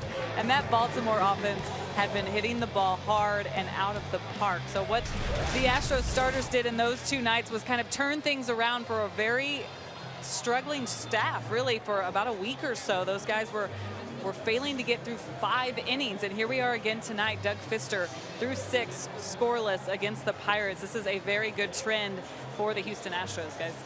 Yeah, thanks, Julia. And for Doug Fister, he went 8 innings, a season high 8 innings on the 7th of July, that against Oakland in a 3-1 loss.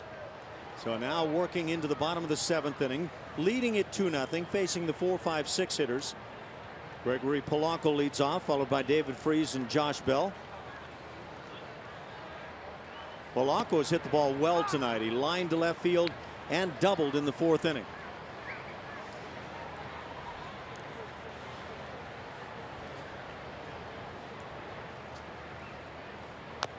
Good changeup, inducing the slow roller. Reed will take it and go to the bag. In fact, that's Marwin Gonzalez now defensively down at first base. So Marwin gets a play right away. First out. Take a look at Pittsburgh Pirate offense. Been struggling since the All-Star break. Doug Fister taking advantage of that so far here. Their record is at 500, just kind of maintaining, but the average at 236. Runs per game 3.9. That puts a lot of stress on that pitching staff, and you can see the starters taking a beating a little bit. Almost a 4 ERA. But it's going to be tough playing in this division, as a lot of Astro fans understand. Cubs and Cardinals at the top of the division. Yeah. You know, Cincinnati Reds have played better baseball recently. They've moved ahead of Milwaukee at the bottom of the division. But Joe Maddon has brought his magic to Chicago, hasn't he? He's brought a lot of that magic, but I'm going to give a lot of credit to that ball club putting things together. That no great doubt. Talent, playing well. But you could call Joe Maddon a chemist. Creates good chemistry down there. Gets those guys to play hard. I think he does try to make it fun for his team. They've got those different road trips they'll take off on where everybody wears a certain outfit. They've done the hockey theme with the jerseys and various things. He's been known to color his hair and to maybe cut the hair off. He's a big fan of the wildlife in the clubhouse too. Wildlife in the clubhouse, you're going to have to elaborate. Penguins, birds, animals, right? Yeah. like legitimate wildlife. Not the version you played with when you were in the 80s. When I played with Doug Rader. 3-2 the count, 1 out. Chopper goes foul.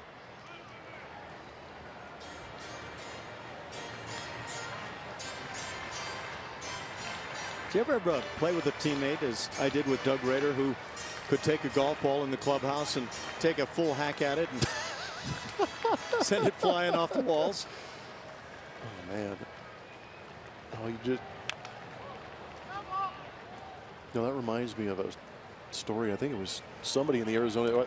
So I signed with Arizona. And heard somebody was a big fan of like the remote control helicopters and had them flying around the clubhouse and things like that. And apparently somebody came by, got a little annoyed with it, decided to treat it like a 3-2 fastball. What, and foul it off? No, I completely annihilated it. No, I've been witness to plenty of hijinks that maybe on a post show we can talk about. That fastball was left up, but then grounded to second base. Easy for Altuve, and a second out here in the inning. Here's a look at tonight's Quicken Loans Rocket Arms. Since the All-Star break, this guy's been putting up some great numbers. Jason Hamels, in 7 starts, has a 2.18 ERA. I think he got roughed up a little bit in Colorado, but Danny Duffy, he has stopped going from the windup in that as a starter and just continued to pitch out of the stretch position, and it has benefited him greatly. Talking about the ERA leaders in the 2 leagues since the All-Star break.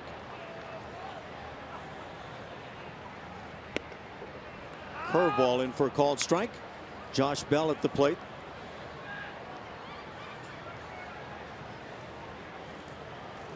Just getting started in the bigs, hitting .375. Was flied out twice tonight. Took a nice play back in the second inning by Teoscar Hernandez in left field to get him.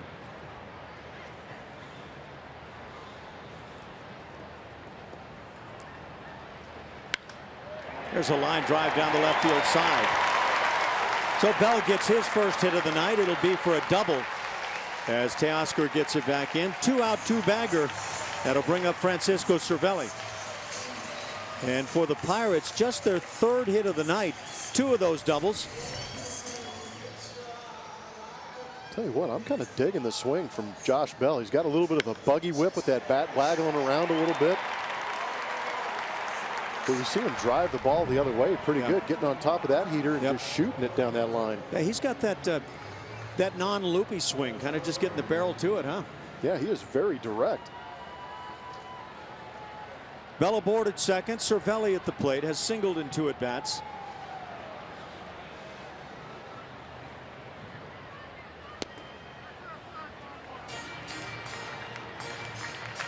For the Astros coming up in the 8th inning, 8-9-1.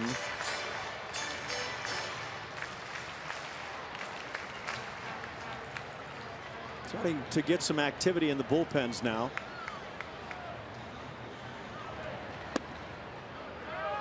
One and one the count on Cervelli. It's good numbers. Yeah, that is very nice.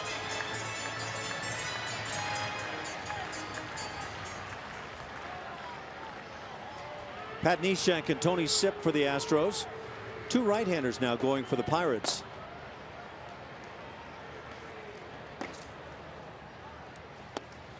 And another strike. Castro set up in, and that pitch toward the outside edge. Cervelli, I'm not sure what he could be upset with on that pitch. You can barely notice he's upset. Pitch is right there. Full deflation.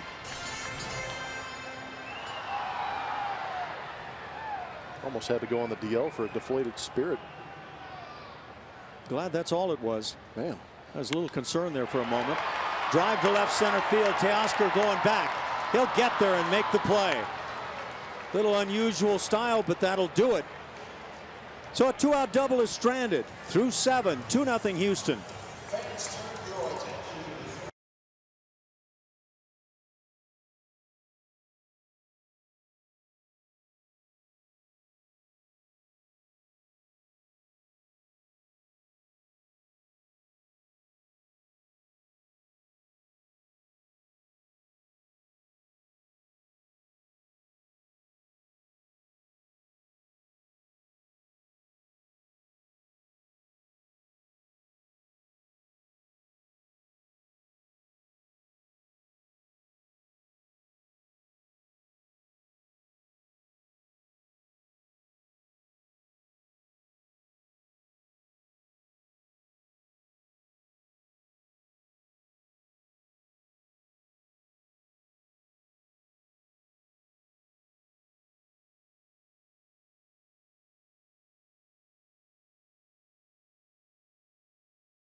Tonight's winning word in our Want to Get Away sweepstakes is rapid, as in rapid rewards. Visit rootsports.com/wantogetaway and use today's winning word to win 2 round-trip tickets from Southwest Airlines. Watch and win with a new winning word every game this week. That's all you got? You going to get on those tickets there, Ash? Yeah, sure. Yeah, why not? Doug Fister has been fantastic. Jason Castro, I don't know if he's talking strike zone there or what, but I'll tell you what, Doug Fister has been about as good as we've seen him. Well, he has been impressive, continuing to have good numbers against these Pittsburgh Pirates.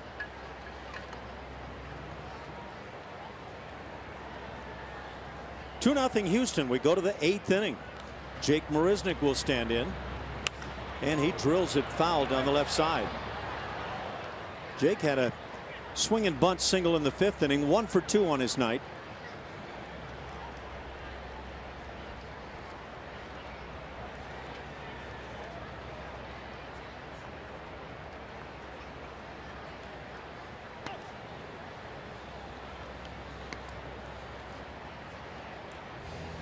What did Jake do yesterday? I saw him launch. Going to see it again. Big man extending on that thing, driving it out of Camden Yards, joining the club. It was a large group and an easy entry into that club. There were a lot of guys driving the ball out of the ballpark in Camden.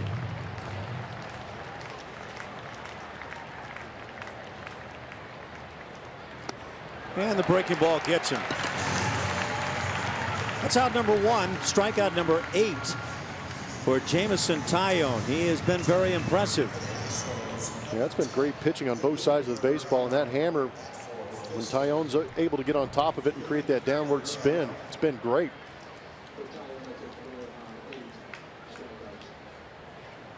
Career high 8 strikeouts for Taillon.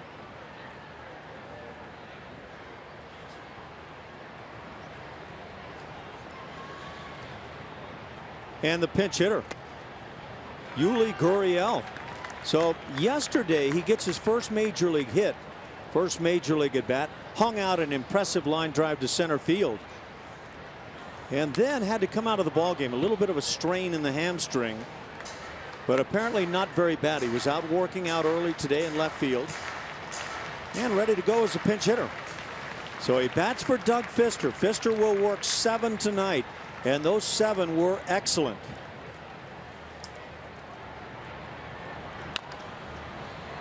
And what you don't want to see right now for Gurriel is a little tapper in the infield that he has to sprint on.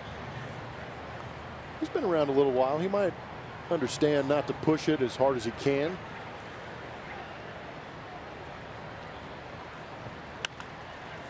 Hits it on the ground to shortstop. He'll jog it easily down the line.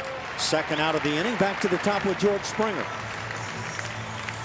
Join the Astros on Saturday, August 27th, and be one of the 10,000 fans to receive a Jose Altuve Gold Glove Silver Slugger bobblehead, presented by Coca-Cola. For more information, visit Astros.com or call 1-877-9-ASTROS.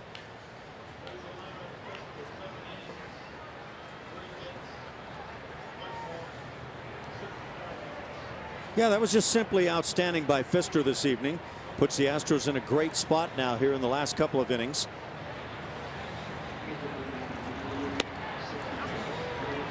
Going through is Springer on an 0 for 3 night for George. No balls and a strike.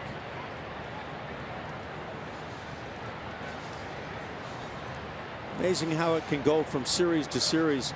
George just tore it up in Baltimore. And Heck was that? Just about got torn up by that errant heater. Tell you what, you don't see too many pitches going behind hitters unless they're on purpose. I'm not sure why it would be on purpose to George Springer. I think that one just got away, but still. I agree. You see the way Cervelli reacted too, immediately checking on George Springer, saying, hey man, don't take that the way it looked. If he did it on purpose, it didn't come from me. I just.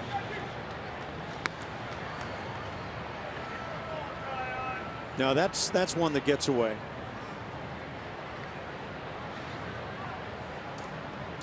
Two and one the count. From Nuke Lelouch. You can count on guys like that, though. Harrison with the play. 1-2-3, eighth inning. Tyone continues to impress, but he also trails.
Does clubhouse chemistry impact a team's success? Wow, the fans, they think it significantly, 83%.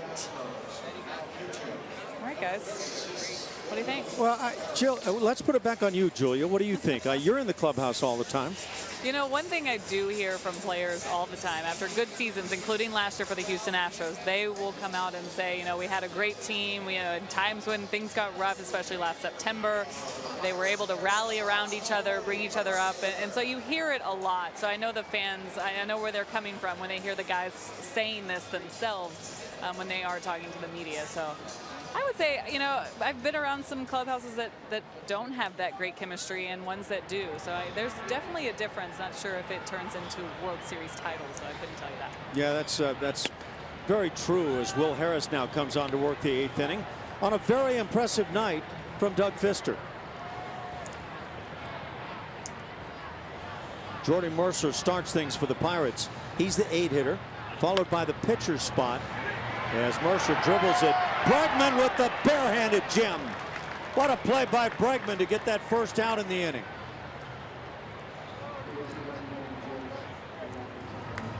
Good play. Sets up nicely with the footwork.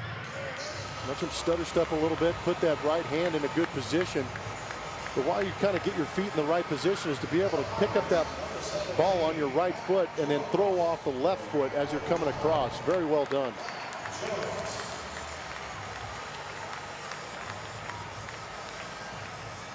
So though Bregman has had some big swings for the club and looks like he swings the bat well, his defense has been just stellar to this point. One out and the 9 spot. Matt Joyce, who has been around the big leagues for a long time and a very good pinch hitter, will stand in and pinch hit here in the 8th.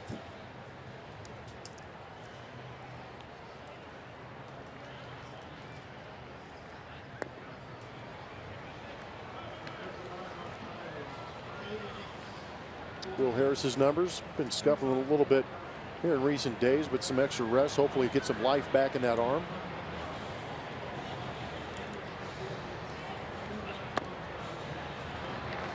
Comes to Joyce with the breaking ball, misses low. Joyce hitting .266 overall. He's shown some pop, 12 home runs, along with 8 doubles and a triple.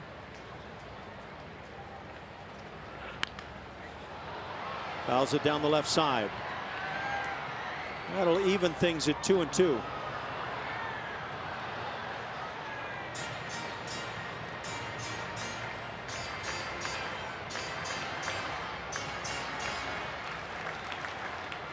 Well, that's a big out on the play by Alex Bregman at third base.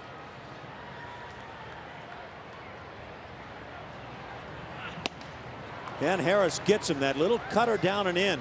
And a second out here in the inning. First strikeout for Harris. Watch every out-of-market game live in HD on over 400 supported devices with MLB.TV Premium, which includes a free subscription to At Bat Premium. Blackout and other restrictions apply. Visit MLB.TV for details. By the way, Matt Joyce, of those 12 home runs, 4 had been hit as a pinch hitter this year. So a big second out now. And to the top of the order, Josh Harrison leads it off. Finished second in the National League in hitting a couple of years ago.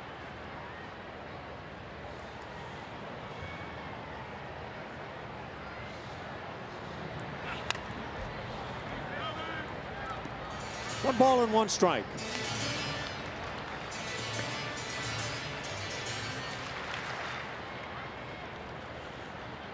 Harrison 0 for 3 tonight with a strikeout.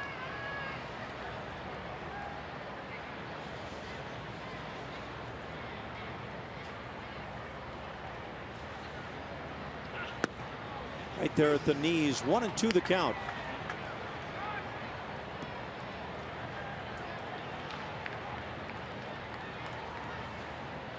It was 2014 as we look at Jameson Taillon.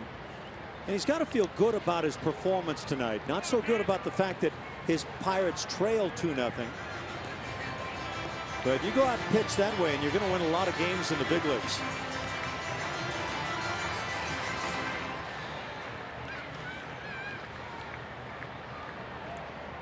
Good young arms. We get to see Garrett Cole on Wednesday. A day game with Cole, that could be tough. It's a little more slurvy on that curveball from Will Harris. Usually see that over the top. He's got that natural cutter than that over the top curveball. And like you say, just maybe trying to flip one around in there. 3-2 now. Little tapper, first base side. Harris with the play. He'll underhand for the out. And a 1-2-3 inning for Harris. We've played 8 full with the Astros on top, 2-0.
On top. And congratulations to Jose Altuve on hit number 1,000 in the big leagues. Join us Friday, August 26th, when 27,000 fans will get an Altuve 1,000 hits poster presented by Citco. Get your tickets at Astros.com or call 1-877-9-ASTROS. Ash. That's Julia. Nice ballpark, right, Julia? You enjoying it down there from that viewpoint? It is beautiful at this ballpark. You get a pretty good look from downfield level at the downtown area and how it all sets up so nicely? I do. It's gorgeous from everywhere you look in this ballpark. I know you guys can see it all from way up there. Yeah, we can see it all, that's for sure. Yeah, I can barely see you guys up there, but it is. It's gorgeous. I like, from the Clemente Bridge rocking this way at the Heinz Field and the ballpark. It's gorgeous from all angles. They do it right here. Yeah, I don't know if you had the look that Blummer and I had from the hotel, but right from our rooms looking directly at the ballpark, and what a great sight. Oh, you guys must have the good rooms. Yeah, okay. we do. Well, that's good to know. Yeah. Now I know where I stand. That's why we dashed in last night when we got off the bus. Alex Bregman leads off here in the 9th inning as the Pirates go to their bullpen. Veteran Neftali Feliz will come on, facing Bregman, Altuve, and Correa here in the 9th.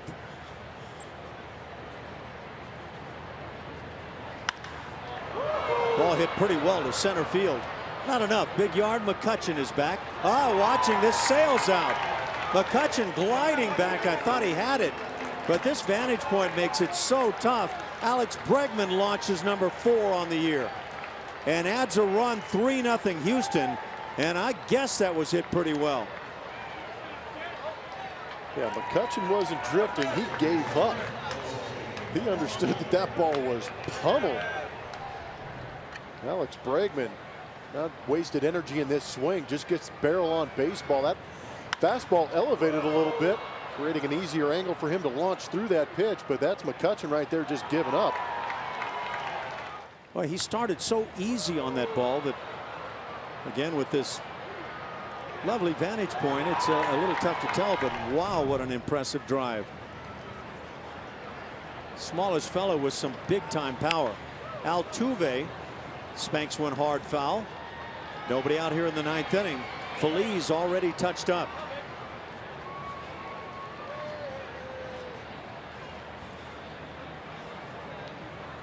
Lucky enough to have Ben tweet in talking about Altuve's bobblehead. Was that a beard? Slow roller to shortstop. Tough for Mercer. He'll throw on the run, and beating it is Altuve. That speed going down the line. You can't make any mistake, and there was no mistake by Mercer, and still a base hit. Second of the night for Jose Altuve. That's 10 now since he got to 1,000.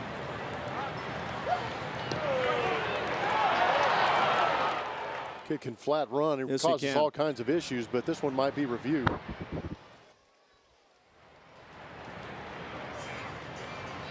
Pirates are asking the umpires to take a peek at this. What do you see? I saw the ball pretty deep into that glove before Altuve hit that bag. I'm not sure this one's going to stand. Well, Altuve will get back to the dugout and see what his fate winds up to be. They'll check it in New York. That's pretty close. Is there enough there to overturn a call on the field?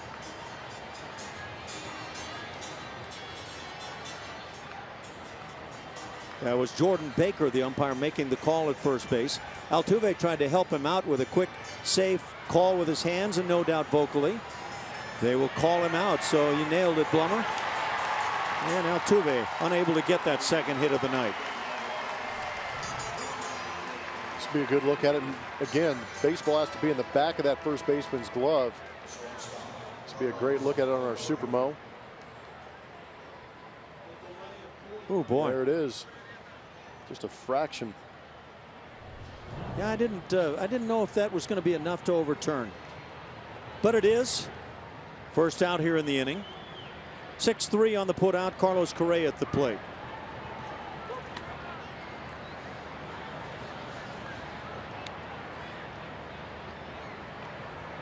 Now that bobblehead of Jose Altuve does have a full beard on it, yet you see Altuve without the beard. That is why we are getting the questions. Is that the off-season version? That's winter ball with Altuve. I don't know.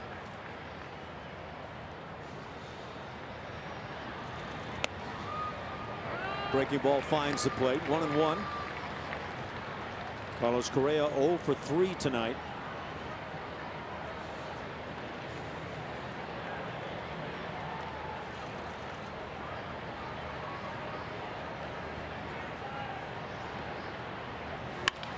On the hands. Hit to third. Freeze with the play. And the second out of the inning.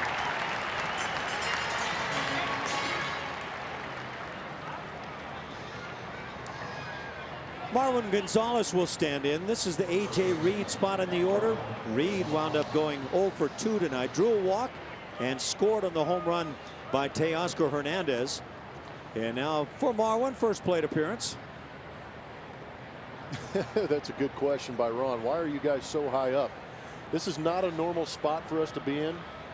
I think the press level was an afterthought in this ballpark. Therefore, we are literally just under the roof here at PNC. That was the only spot they would allow the blimp to watch the game from. So, yeah, there it is. way up top. Binoculars on home plate.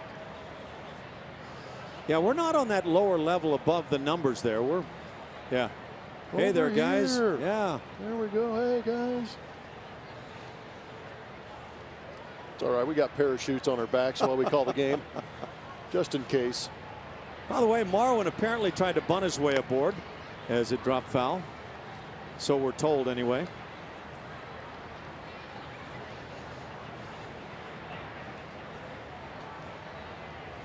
.246 that batting average for Marwin. Does such a great job defensively that he's been called upon the last couple of days to play defensively at first base late in a game. Strike called outside edge. Tough pitch. And there's the bullpen going. Ken Giles loosening. No doubt if it stays 3-0, it's Giles' game. Pat Neshek is throwing in the event that it turns into a 4+ run lead. And Alex Bregman enjoying that third and now fourth major league home run. Man, strong young man. High fly ball popped on the right side, and that'll find its way back to the seats. How about the power of Bregman and Teoscar Hernandez tonight?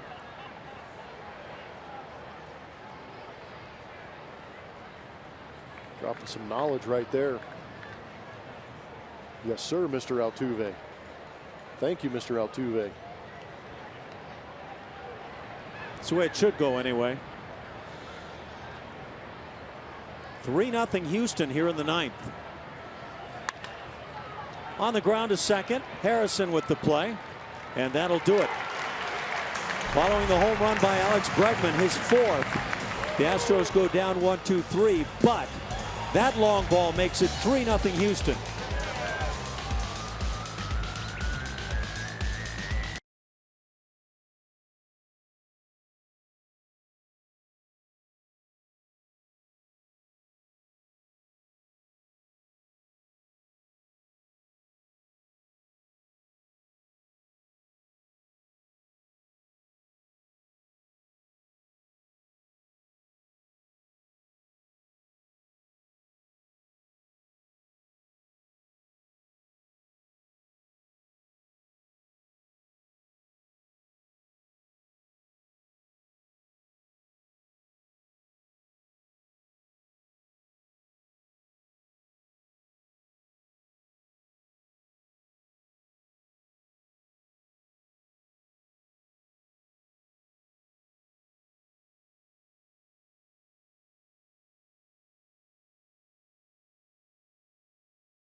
Astros baseball on Root Sports is presented by Southwest Airlines. Transparency, low fares, nothing to hide.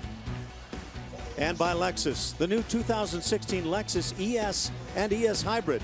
It's next level luxury. 3-0 Houston.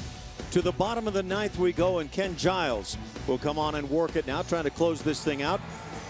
Trying to preserve that victory, not only for the Astros, for Doug Fister, who was so good tonight.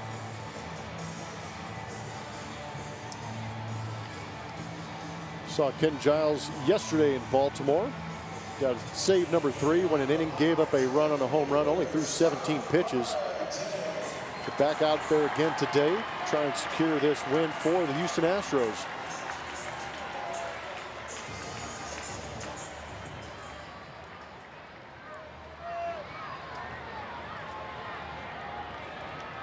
Well, the Pirates here in the 9th inning. Starling Marte will lead it off, followed by Andrew McCutchen and Gregory Polanco. That's 2, 3, 4 in the order as Giles brings it and finds the strike zone at 97.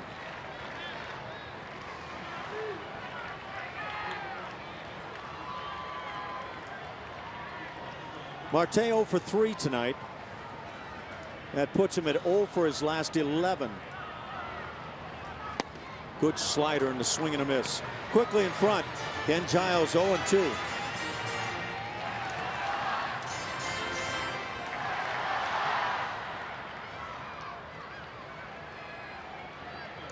Giles throwing so well now. Back to the slider and back to the strikeout. 3 straight pitches. That makes 23 of the last 31 outs recorded by Giles coming via the strikeout. Great pitch. 75 punch outs now for Ken Giles, and you can see the confidence growing in the young man with that electric arm. There's a nice tweet on the night. Astros have 6 rookies making huge contributions. Offense and pitching. Good time to be an Astros fan. And that tweet brings up a good point. These guys are young and they're all here in their rookie seasons. That means that they're going to stick around as a core for a little bit longer too, being under that club control that we talk about so much. Yeah, you hope that's the case. And you see the power of a couple of guys tonight, Teoscar Hernandez and Alex Bregman, as those veteran guys that you typically say you're counting on coming up quiet this evening, and yet the youngsters out there and producing the runs. And you know what? I played for a team that did a very good job with young talent. It was the Montreal Expos, and we all came up together. I was in that Vladimir Guerrero era with the Javier Vasquez, Jose Vidros, Orlando Cabreras. We all came up together, but we knew that once we got to the big leagues, if we were good enough, we were going to be disbanded a little bit and traded away. But here at the Houston Astros, I think these guys are going to do a little bit better job of trying to get this talent here and keep them here, so A.J. Hinch can ride in these names in the lineup a little more often and develop that winning core group of guys here. That would be beautiful to watch. So if Teoscar Hernandez finds a way to keep playing this way and be the left fielder, and the same story for Bregman at third base, now you've got Yuli Gurriel. Is he likely to factor in as a DH? And all those things have to come together. You got to find a way to make that talent mesh. I think Bregman has played himself into that third base spot for me because of the glove and the bat.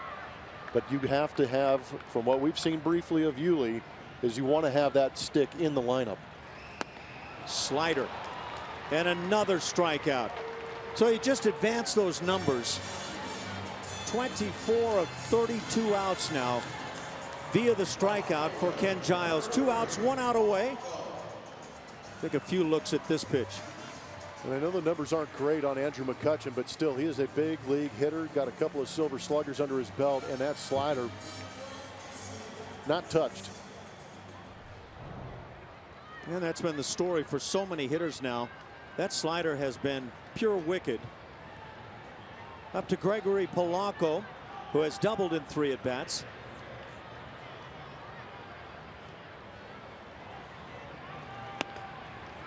Fastball at 98, just misses.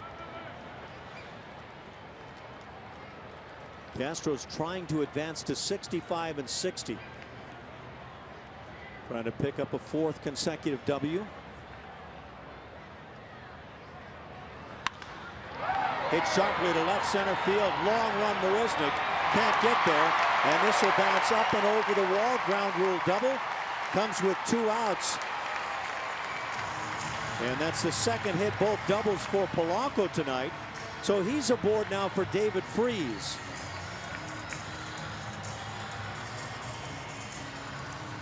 Solid cushion for Ken Giles to work with. Sometimes you just got to tip your cap to the hitter. Sometimes Polanco got it ready, barreled it up, shot that gap out there in left center field. Now it's Ken Giles' job just to leave him out there. Big smile from Polanco. Makes that home run by Bregman even larger now.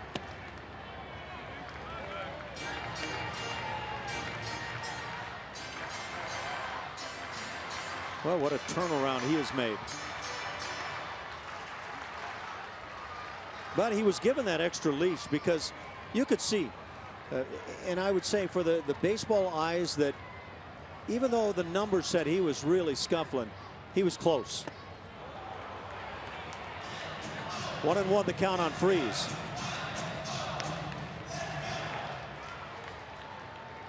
A.J. Hinch and that staff. A.J. tried to give Bregman all the confidence he could give him, starting him early on, a little down in the batting order, and then moved him up to second as if to say, look, we believe in you. And it paid off in the end, or at least to this point. 1-2 now, another slider.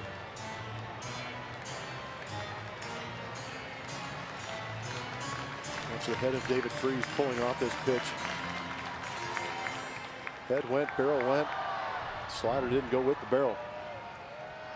Let's get a good late break on it today, too.